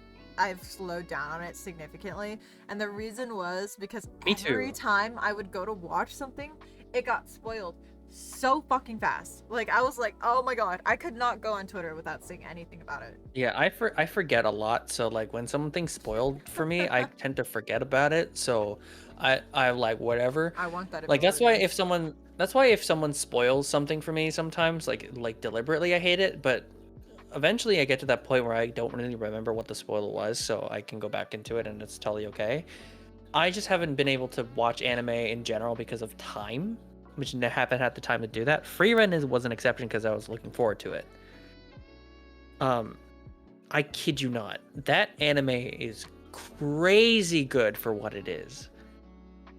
Like, that is everything in a story that I totally want. And it's so good. I guess I gotta watch it now. I gotta put it on my list. It's just like, I don't know. It's like a beautifully drawn out story that like isn't in your face about everything. Like a lot of it's because it's not a shonen, so obviously not. But it's just so it's elegant in how they display shit, and it's great. I have a question. Yes. Would you say that Wotakoi is a slice of life, or would you say it's romance? I would say it's a comedy romance. Okay. It's not I don't think it's a slice of life. Slice of life is like what is it? Then Watakoi is one of the best romance I have ever fucking seen. Here's the thing. It is. You were talking about how you didn't like power leveling and like you didn't like how people would like steal romance. Like that's yours. I fucking hate love triangles. I do not like it. I think there are some triangles I hate too. There are some ways that you can do it really well. I know that like some authors that can do it really well, and I think it's executed well. But the reason I hate it so much, I was gonna say an example, but never mind. I don't want to because I don't want to be attacked. No, say it. I want to. No, it's fine. We accept hot takes here. This is a hot take zone. Okay, so there's this webtoon, right? And it's like it's really popular. I gotta go look it up actually, because I don't think I Is it remember the one with it. the girl that's deaf, that sign languages or something? No. She's there's like these two brothers who likes her like so much, I guess, and they like end up like falling in love with her and shit. I'm looking it up right now. If somebody knows it, please say something, because I'm like trying to look for it. It's like I fuck. I think Also, it's, like, slice of life I is love more you like laid back too camp. or something. Oh, okay.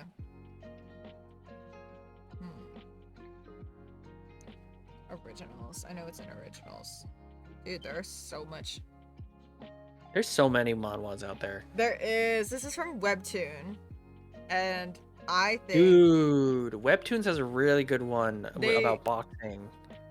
they have a lot of good stuff, but this specific one, I had gotten into it, and My favorite slice of life is JJK2 episode 1 before the crazy stuff happens.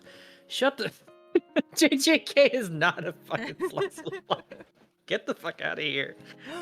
Oh my god, chat, if you haven't read Where Tangents Met, I read it. It's so good. On Webtoon, read it. The orange-haired guy and the black-haired guy with the brown-haired girl. Yes. Yes, Miko knows it. Yes, Miko knows it! I was like, wait, who said that? Wait, Michi, you just know it? Miko did. Yeah, Miko knows who I'm talking about. I'm trying to figure out the name of it. Somebody, I'm like literally searching for it right now. Okay, hold on. I think it's like I love Sorry, you. I only remember your name as Milkman. That's Calvin. Calvin, there we go. Calvin. The episode where they're at that family restaurant with like Itadori's like their high school friend or whatever, and she like turned super cute, but apparently that was Itadori's type. That's a slice of life episode. I approve of that one. If you know which one I'm talking about, you know which one I'm talking about. I haven't watched it yet. The only slice of life I've watched is Kobayashi Dragon Maid. I don't consider Kobayashi Dragon Maid slice of life because she's the dragon. What? I don't know why. Okay, yeah, it is called I Love You. It's I Love YOO. It's, I guess, still going. There is like 200 episodes, whatever. I do not like it. I think that is a Oh, horrible. I've seen this I do not like their whole fucking like dynamic. the love triangle in that. I don't. And the reason why is because they had like so heavily banked on that love triangle. And the reason why I don't like love triangles is because I don't like getting confused. That's straight up it. I like when there's one clear person, and I love the slow burn or like whatever when they get together, right? And when somebody else tries to interfere in it and stuff like that, it's like, ah, shit. Like, I understand love triangles happen in life. Like, I get it. But Rarely. that's what I'm saying. It's not common. And when you do, like, oh, like, I like this guy and I like whatever, right? Like, when that it does happen, it's never this dramatized, like, dramatic. So if I see a love triangle, I don't fuck with it instantly. I'm like, nope, I'm not watching it, or I'm not reading it, because to me, like, and this is another thing that I see in a lot of authors, and yes, this is another hot take. A lot of authors put themselves in their writing. A lot of authors do that. Oh. So, of course, they want to be Yeah. fawned over by two very hot men, or maybe two very hot, it doesn't matter, right? Depending on them, right? And so they want to be the one to get the rich guy and this guy. And if you like polyamorous stuff, sure, whatever. I know some good ones that end up in polyamory, but then it's like, oh, but like, I want both of them to fuck for me. I'm like, dude, No. Here's the thing. don't like it. Polyamory I understand, because like, but it's a very fickle thing. It's a very fine line thing to do. Because if you're doing polyamory, most of the time everyone in that party is agreeing upon this specific thing, and they are 100% okay. Consent, and it's consent.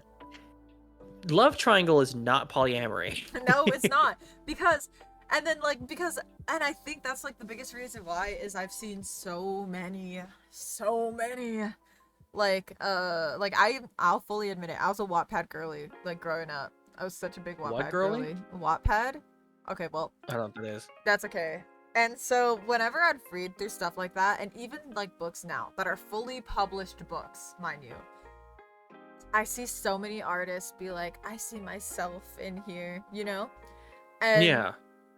it as the main character, and they put themselves in the main character, and I'm like, bitch, you literally put yourself like that, and then you had two men, like hot ass men fawning for you. I'm like, what the fuck? Like, no. Like, I'm like, dude, I like it when there's clearly one guy, he is end goal, and like we are slowly, or maybe like fast paced, I don't care, making our way towards Making my way end downtown. Okay, walking fast. Because I'm homebound. Da-da-da-da-da-da. That's what I like. Why are you crying?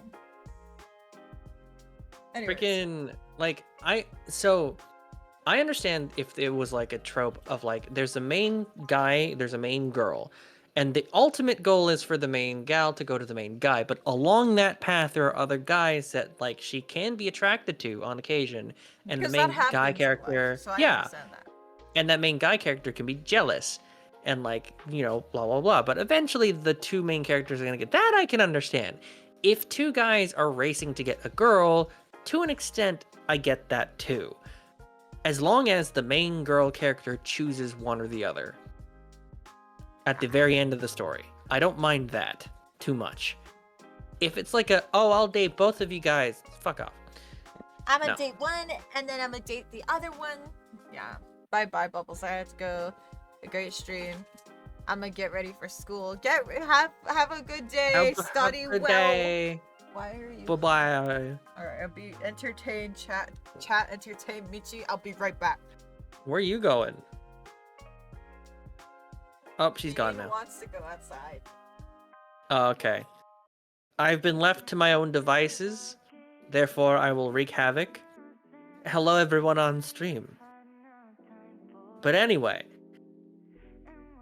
yeah, for me, in terms of like a love anime, they either have to be in a developing relationship in the show, or they will ultimately get together in the show. I prefer that over like, because this is what they. If you guys have never seen, what did you? Nothing. She just decided to disappear and take her dog out the door. Everyone's in panic. What am I supposed to do? I don't know. She abandoned me. If anything, I've been left in the dirt here. What do you want from me? What the? Bubbles, come back. They're being feral. I don't know what to do. Help me. Free Bubble. I'm not keeping her hostage. I'm not doing anything. I just kidding. Bean wanted to go say hi to a friend, not a friend, to somebody who came home. Oh, freaking everyone's in the chat panicking and thinking I did something. He killed me. Yeah, no, clearly. You're talking right now. I don't know what you mean. Oh my god. She's back. Take her away. Y'all don't know what you want. At least Lala was worried. Boom. No, I was talking about the trope of like, if I were to watch a romance anime, I would either want them to end up together by the end of it, or during the anime they're going through their relationship. Romance anime is so fickle. It's so fickle. It's so. The thing is, if they don't end up together, as in like, so Yeah, have you watched Asami, Toradora? aren't you on your villain arc? Yeah, I have seen Toradora. You know how they don't technically get together at the end? Yeah, but it's very clear. It's clear, but they're not like together. You know what I mean? Like it's still left on a slight cliff. Yeah. I hate that. I hate that. I just hate. Just stick together. Stay together. Fuck. Like why? I mean, you are on your villain arc. Villain arc means like NSFW drawing stuff. Hey yo! Not yeah, These not are like boobs. not like murder, okay?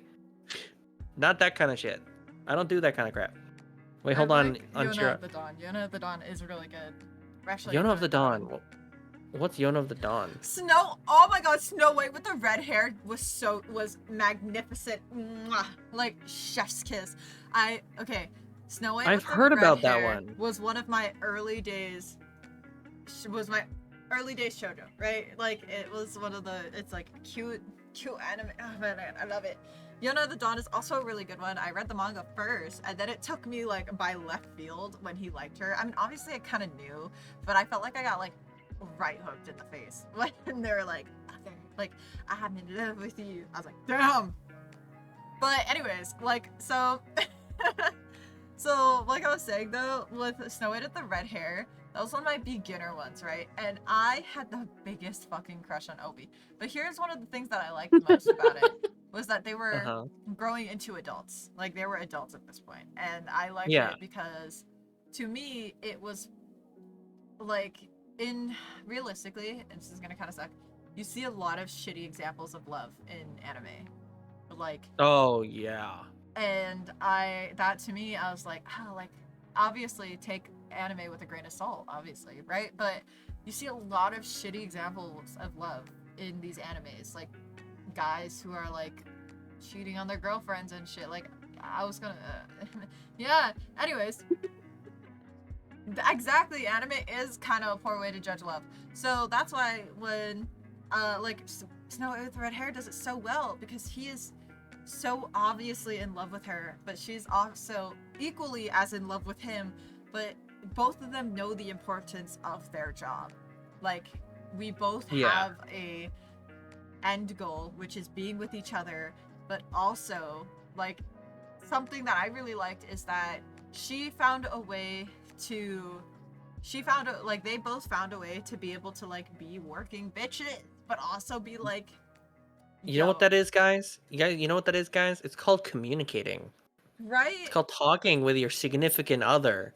But which is apparently such a difficult thing to do these days. Like, that's something that I liked. Like, with Watakoi, that was another thing that I liked. They had realistic issues that you deal with in relationships that are, in my opinion, healthy issues, right? Stuff that you can easily overcome, but it's stuff that is quite common in relationships, right? Like in Yona of the Dawn, it was overcoming, like, trying to be together, but also trying to have a career. Watakoi, it was like, there was quite a bit of, like, obviously Watakoi is a little, like, they're both very different people, and it's awesome, but, like, for them... Yeah, the two relationships in there are also very different. Yeah, but it was like, yo. But in Motakoi, they also had their own set of issues that I thought were very realistic issues, or stuff that I have been through in my relationships, right? Communication Wait, without it, it would have killed toxic already. wait. Have you seen Skip and Loafer? No. Oh my god. Oh my god. If you like No, without Otakoi, you love Skip and Loafer. communication, I would have also killed cats. And would I? Do I gotta add it to my list? Skip and Loafer, so like the premise, okay? I'm not gonna spoil anything. The premise is Doggy just BF? Miko? What the fuck? Is that skipping the loafer? okay. I'll explain that in a bit. I'm looking So it up. Skip and Loafer. So it's a country girl who goes to the city for high school. Okay. And she's like has her whole life planned out. Like this is just her first episode, so this is her explaining it. She's like, I'm gonna go when I go to this school, I'm gonna be like the top, I'm gonna be the president of my class, I'm gonna be a great politician and blah blah blah. And she goes from in this like countryside area to this like, more high-end high school in the city. Of course, shit goes loose and haywire for her. She's very clumsy, but like she is about to be late for like the first day or whatever. And the other main character is this blonde-haired guy who he has a very golden retriever vibe to him. Do you want me to read the detail? You need to watch it. This country girl is ready for the big city. Well, at least she thought she was. Mitsumi's dream is to attend a prestigious school and make the world a better place, but when she finally gets to Tokyo, it turns out she isn't exactly prepared for city life. Luckily, she runs into Shima, a sweet and handsome classmate who becomes her first friend. Can she make it in Tokyo with Shima by it? That's so cute. It's not necessarily a love story. Because it's not like sorry, it's not necessarily a love story, but it's so cute it hurts. It's so cute it hurts. Say I Love You. Do I know that one? Say I Love You. This is gonna be kind of it's a high schooler one, but I watched it when I was in high school, and it kind of was really nice because they talked about things, and this is kind of getting into, this is an 18 plus, by the way, so if y'all are not comfortable with 18 plus topics, just be warned. You are allowed to be younger and watch my content, but I am not gonna monitor that. So, but if you are like younger and you're like, oh, this girl said sex, but I'm gonna be like, fuck you, you were warned, okay? Get the fuck out. But that Say I Love You, something about it that I really liked, and this is going into sex, is that they had talked at that age when I had watched it, I was in high school, and they had talked about like, or I think I was in middle school actually, but they had talked about stuff like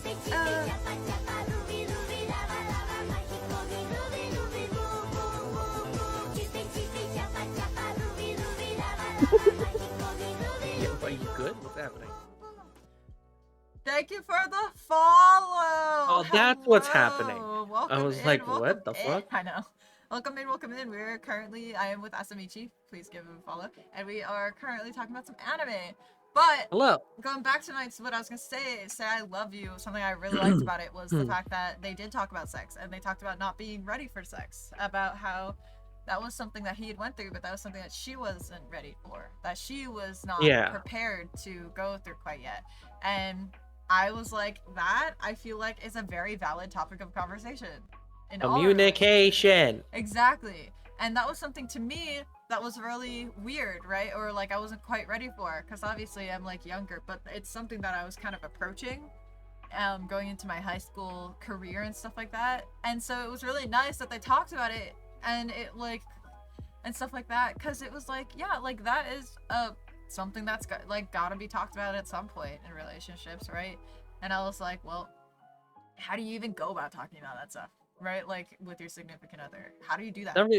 I feel like you can't. There's no going about it. You just kind of talk about it. But that's what I was saying, like, because that's what they said too. They were like, there's no perfect time. There is no like, hey Pookie Bear, let me like talk about like, no. It's like they were like, no, like we need to talk about this specific thing because it's important. Yeah. And that's what I really liked about it. I didn't like the model girl hated her. I know she was supposed to, but then she didn't communicate it to him and she let it stew.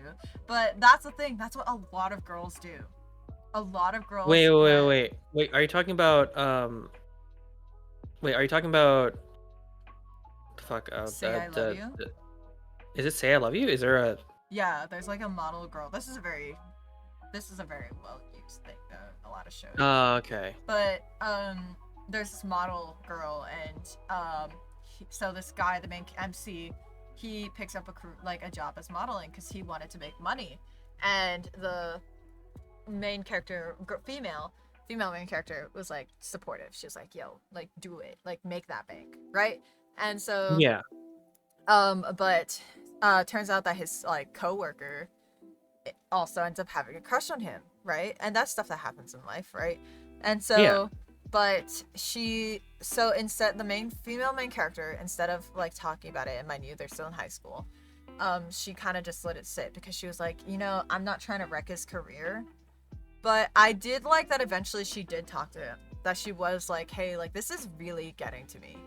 But Yeah. of course, in anime, things has to be dramatized, so of course Obviously. it was more drama, but in the end it was something that they talked about. But like I said, going back to the previous topic, that is why I like Say I Love You a lot, because Mm-hmm. of talking about hard topics like that. And I was so surprised, I'm not gonna lie to you, when I read that, I was like, that anime, like that manga, because I read the manga first, I was so like left field. I was like, whoa, why are they talking about it? Because no anime really talks about that unless you're reading hentai. But right, so I'm like, whoa. I would have been so scared. She yelled at him in the middle of the school halls. Yeah, no, I would have been scared too. If I'm gonna talk about something with my significant other, it's gonna be in private. I'm not gonna be like, Kind of. bitch. Fuck. It should be in private, if anything. Right. But nah. So, but I did like Say I Love You. That one was really good. That's a good shoujo. You know who we gotta get on the podcast? Who? So I have this friend named Aang, right? Only Uh-huh. issue is he's from Australia, but Uh-huh. he loves he has this issue where he cannot really talk about the shoujo anime because he's always with like the guy friends, I guess. And he was like, "I miss talking about shoujo anime," and we're like, "I'm like, okay." So he's like, "I want to talk about shoujo anime." It's like, all right, buddy. You know what I have trouble talking about when it comes to anime? A lot of like niche, smaller ones that no one really talks about or no one Knows. really watches. Like everyone talks about the mainstream shit, and I'm over here like, yeah, but like I don't know, Hinamatsuri or like Barakamon or stuff like that. Like like slice of life, profound meaning ones, or like just kind of like slightly niche ones that normally people don't watch as much unless you're like a huge. Because there was a phase that I had where after I watched a bunch of mainstream stuff, I branched and wanted to watch a bunch of like unique stories and like not so much like heavy anime and that's like heavy combat stuff. And like I went down this rabbit hole and I found like just this like clusterfuck of so many things. Like there's a anime out there. Hold on, I think it's called 22. Um, it's like a Sherlock Holmes anime. Detective God, Conan? what's no, But no, that one's Detective really Conan. good though, by the way, if you haven't seen Detective it. Conan. It's too long. I don't like it anymore. It's too long. The plot of the story lost me completely. Messed up. It's so good. I love it. It's good, but it's no It longer is what it used to really be. low. It is long. It is really long though. You're right. I have one to bring up after you bring up yours. That Okay, case file found it. Case file and 221 Kabukicho. So it's like it's it's a Sherlock Holmes anime, except it's not set in England, nor is it set way back when. It's set in modern day Japan in a place called Kabukicho, which is kind of like the Compton of Japan, Okay. where it's like a lot of crime happens there. There's a lot of like gambling and everything and whatnot. And Sherlock Holmes is a shut-in guy, and his partner in crime is Moriarty. Do you, Oh. So, but like, here's the thing though, like, I say partner in crime, but Moriarty and Sherlock know each other. Moriarty's this like high school kid. Sherlock is this older dude, and he's just like sulking always. And they solve cases by going to this one bar. The barkeep guy has this like has a case for a bunch of detectives, and says whoever can solve this case first gets the money. And that's how that show works. And then one of them was where Watson is in the show and he's with the group, but he's in here for like a different reason entirely. But like the concept of what is it? Of Sherlock Holmes in an anime style like this was crazy. I watched the entire thing. It was nuts. Fucking love it. I recommend it if you're into like Miko it's loves called Miko loves all the mystery stuff. Miko, it's case file 221 Kabukicho. Are you ready Holmes for in Kyoto, the anime I'm this about to one- bring up? Yes. So Violet Evergarden. Oh my god! Sorry. That is one of the most well animated, well written, Dude. just insane animes that I've ever like seen. Or Violet Evergarden is crazy good. it is Violet Evergarden is insane, and I'm not gonna lie to you. I literally put Violet Evergarden on a whole separate tier, specifically for the art, for the writing is insane. Like how I bought and downloaded the album. did you? It's so good. The music It is is so good. Because here's the thing, right? It's so sad that it burned down. Fuck that guy who burned it. But God, what a dick. right? But like Violet Evergarden, and I'm so glad because Violet Evergarden is at a really good ending, and I think it should stay like that. I do not, unless we're bringing out maybe side characters, I do not really want to see much more of Violet. I love her in her happy life where she is right now. I'm not gonna spoil it for those who haven't seen it, but Violet Evergarden is on a whole nother fucking level. It's like, a different tier of like, you can't categorize it the same as like other stuff. Because it's so like, it's so good because it's so well written. Good. And and there's no way to explain it other than watching it. And I'm not gonna lie, it took me forever to see the ending. And literally my friend Pasta had to sit me down and was like, we're watching it. And he was like, Stream, we're watching it. And I was like, okay. And he and I sat and I was bawling my eyes out. And I cried almost like every other episode. Right? Almost pretty much every episode. Oh, it's so good. And like the thing is, like, Violet is so well built. Like, this is an insane character. She's a crazy, like, it's so intricate and detailed and like I'm gonna spoil, so if you have not seen Violet Evergarden, I highly recommend that you that you go watch it. And but I am gonna spoil a little bit. But the fact that they found this girl, right? And as a young girl, and like and she was like top tier battle, like she was a weapon, dude. That's all she was to a lot of people. She was to a lot of people. She was a weapon because she was insane. To herself. She thought that she was just a weapon, a tool, and that's what makes it so good because she wasn't struggling. Like that's the thing. She wasn't struggling with like humanity, right? Trying to figure out humanity and stuff like that. She knew. She was like, I'm a weapon. I know I am. I know I'm built for this. And that didn't bother her. Like 1 second, I'm like, dude. It's crazy to me. So okay, spoilers. I'm gonna say the premise of the story, because every episode is kind of like a different story almost. After a while, every episode is a different story, but with her in it. So, but it Violet all connects to one big thing. All connects to one big thing. Violet originally was a kind of like a child soldier who was trained to only kill, period, and to protect I think it was like a colonel or something. Yeah, it's just fucking good at it. And she was insane. She was really good at what she was doing. And then there was a part of the war where she could no longer fight. She was really injured, and so was her captain. And her sole purpose was to protect this captain. And she ripped both of her arms off just to try to save this man. Like, that's the kind of mindset she was in. She was a tool. She was there to only save. Then, like, years later, she gets 2 metallic arms where she can fully control them. it's kind of like after the war ended. She decides to choose a job to But this send is the letters life to where still people. the aftermath of the war was still This is the happening. aftermath. Yeah, the aftermath of the war is still happening. So she decides to take on the job of writing letters for other people.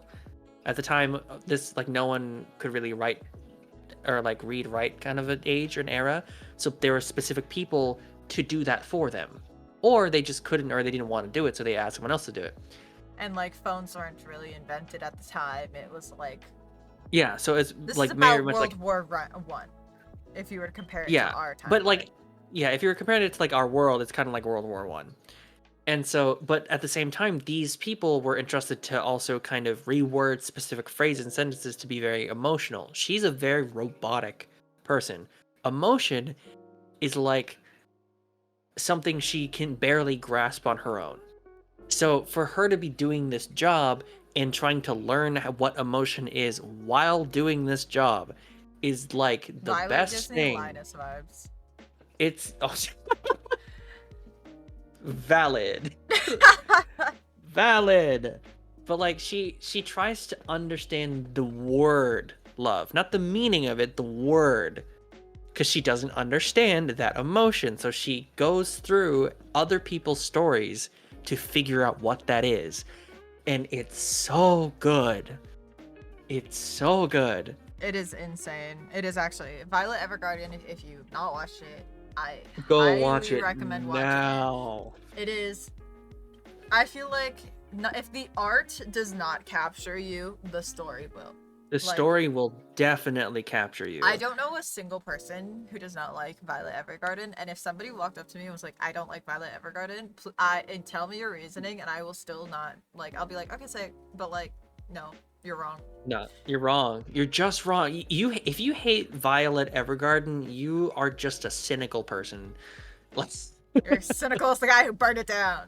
You're just like the don't get these kids off my lawn type deal. Like fuck off. Because No. Violet Evergarden, I felt like, so that like Violet Evergarden when I was watching it, I felt like that was like something nobody could go through, right? Like nobody can truly relate to that, yet you could relate to it. You It was can like, relate to you it. weren't a child soldier. How are you relating to this? But then you're like, wait, but like everybody goes through a moment in their life where they just don't really understand Yeah. something. How you cope with a thing, how you try to understand a thing when you finally realize something, but it's too late type of thing. Like, it doesn't have to be when you relate to a character, you don't have to relate to their specific situation. You can relate to their emotions and what they're feeling and what they're going through at the moment. It does not have to be their actual legit situation. And like Violet Evergarden situation, like what the circumstance that got her there is insane. No one should deal with that ever. But like you can still relate to something that's that crazy. Like people will relate to fucking Natsu from Fairy Tail, and that's a fairy tale thing. Yeah. Because friendship, fuck yeah. Friendship. Yeah, but like it's I don't know. Violet Evergarden is like a whole other thing. It's on entirely. it's on a different tier. Like It's on a different tier. it For is me, definitely on a honestly, different tier. for me, weirdly enough, Frieren is like in the cusp between like Violet tier versus just like anime in general tier. Yeah. Because Violet Evergarden, no, not Violet, sorry, Frieren is kind of like the concept of what Frieren is just is kind of to me just as good of a concept, even though it's even more fairy tale than or even more like fantasy based than Violet is. Oh, I can go on and talking about this shit. Oh my god. Well, we are hitting. It is 9 o'clock now. PST. Yeah, it's 9 right now. We are at 3 hours and 20 minutes. I think that is long enough. What That's a about long you? enough podcast. We will be back though. We gotta set up a day though. We gotta set up a day, and I think this is a more of an official thing now. Yeah. Do you like watching Michi and I talk about shit for hours? Talk about In our little soapbox. yep, and a little soapbox in the closet, in a little cupboard In the somewhere. closet. Yep. in our little, what is it? A Soap in the Closet podcast. Soap in the Closet podcast. But yep, so thank you for joining us for our first session, like, of talking. Maybe we will organize more of what we talk about, but I think we did pretty well, right? I think we switched from topic to topic relatively evenly, even though majority of it was anime based. But at least we went through genres of anime. But we went through like a bit though. We talked about our work lives. We talked about our like D&D stuff, which probably D&D will be reoccurring and probably anime will be reoccurring, but that's okay. Oh yeah, no, for sure. But that's still fine. I feel like, and then obviously there'll be more stuff. Like maybe we might get into the spiritual stuff again, like we were talking about previously. Yeah, I can still talk about ghosts all day. And then maybe we'll bring on more people. See if more people. Yeah, we'll have guests to show up. You know. Guests. We need guests, man. But yeah, so this is so surprising that Michi and I decided to do this. I feel like, of all people, I'm not gonna lie, I didn't think like Michi and I would click that fast. Yeah, we click relatively quickly. Like I just like showed up. I'm like, yo, what's up? But he and I like have talked for hours off stream and stuff like that, and like Yeah. it's with like everybody else too. So we're like, I was like, bro, we gotta do a fucking podcast. Yeah, we talk forever. Yeah. And it's in a good way though. It's not in like a, I don't know how to say. It's not in like I mean, we have to click it if we're, to do a podcast. right. So Yeah. I'll post this on YouTube for those who maybe you would like to hear it again. I don't know. That'd be up to you. Yeah, you can clip it or whatever. That's fine. I would love to figure out how to post it on Spotify. I think you have to have I feel like you have to have some kind of contract with Spotify. Maybe. I genuinely don't know. But if I can figure it out, I know somebody who did it, so I'll go DM him if I can figure it out. If I can't, whatever. I'm not gonna stress about it. Fair enough. That it'll still be on YouTube. It'll be on here for a while, so check it out if you'd like to come back. If there's anything you feel like you missed that you really wanted to hear. But me and Michi will probably try to talk about a day that we are free to do another one. I don't know if it'll be weekly, but at least Probably not weekly. Bi-weekly, I think. Bi-weekly and at most monthly. Yeah. So Yeah. definitely one every month. Weekly is a little too much because that's a commitment thing, yeah. I'm not good at commitment. No, I'm just kidding. But anyways, I have commitment issues. But we're gonna go watch Black Butler now, so if you'd like to join us, you can join my Discord. I know Miko wants to join. Was it Black Butler we were watching? I thought we were watching something else. I literally started typing it. I thought we were watching Black Butler. Was No, it because Black I Butler? thought you didn't watch Watakoi. So I was like, oh, we gotta watch Oh yeah, no, that. we need to rewatch Otakoi. I think that's one of the things we were gonna do. And then, no, but I thought you didn't watch it, so I was like, oh shit, like he's Oh, no, gotta we watch watched it it. now. But now I know you watched it. I would gladly rewatch it, but I need you to watch Fuck these yeah. Black Butler movies. No, the movies? Yeah, maybe. Yeah, okay. That's fair. I need to watch one of them, and I know which one I'm gonna have you watch. Okay, that's fair. Anyway. I already know. Should we raid Maddie? Yes, let's raid Maddie. I think she's playing League right now. Yes. Yeah, they're playing with Mochi and Zero and Rin Tensei. Reading the Tensei, I think it And is. then I think that's Ends actually, but I think he That's ends. also got it. It ends. Okay, that's Ends. But yeah, so we're gonna go raid Maddie. Alright. But thank you for joining us on our very first soapbox. Let's go. Thank you guys so much for coming today. Well, actually, this is kind Yay. of valid that we name ourselves soapbox because isn't that back in the day what they would use to stand on to talk like to people? Do you not Was know it that term? Yeah, do you not know I that don't think I term? know that one. Oh my god. Yeah, but it's soap in a closet. There's difference. Yeah, we are a soap in a closet. That is true. Anyway, That being said, that being said, thank you guys so much for coming today. I still don't have a sub raid. Yeah, you're good. I don't have one either. Miko's what is it? Gotten on my ass about it a lot. I need to though. She's right. There you go. Anyway, There's the subgrade. we'll give you guys the details of when we do the next one somewhere on Twitter. So follow us there. If Yeah. you should always follow both of us. Definitely follow both of us. Always follow both of us. Just No one else, just us. Just both of us. Just both of us. No one else counts. Yep. Anyways, Anyways, thank you for joining us today. We hope to see you next time. We'll bye. talk to you later. Goodbye. Bye.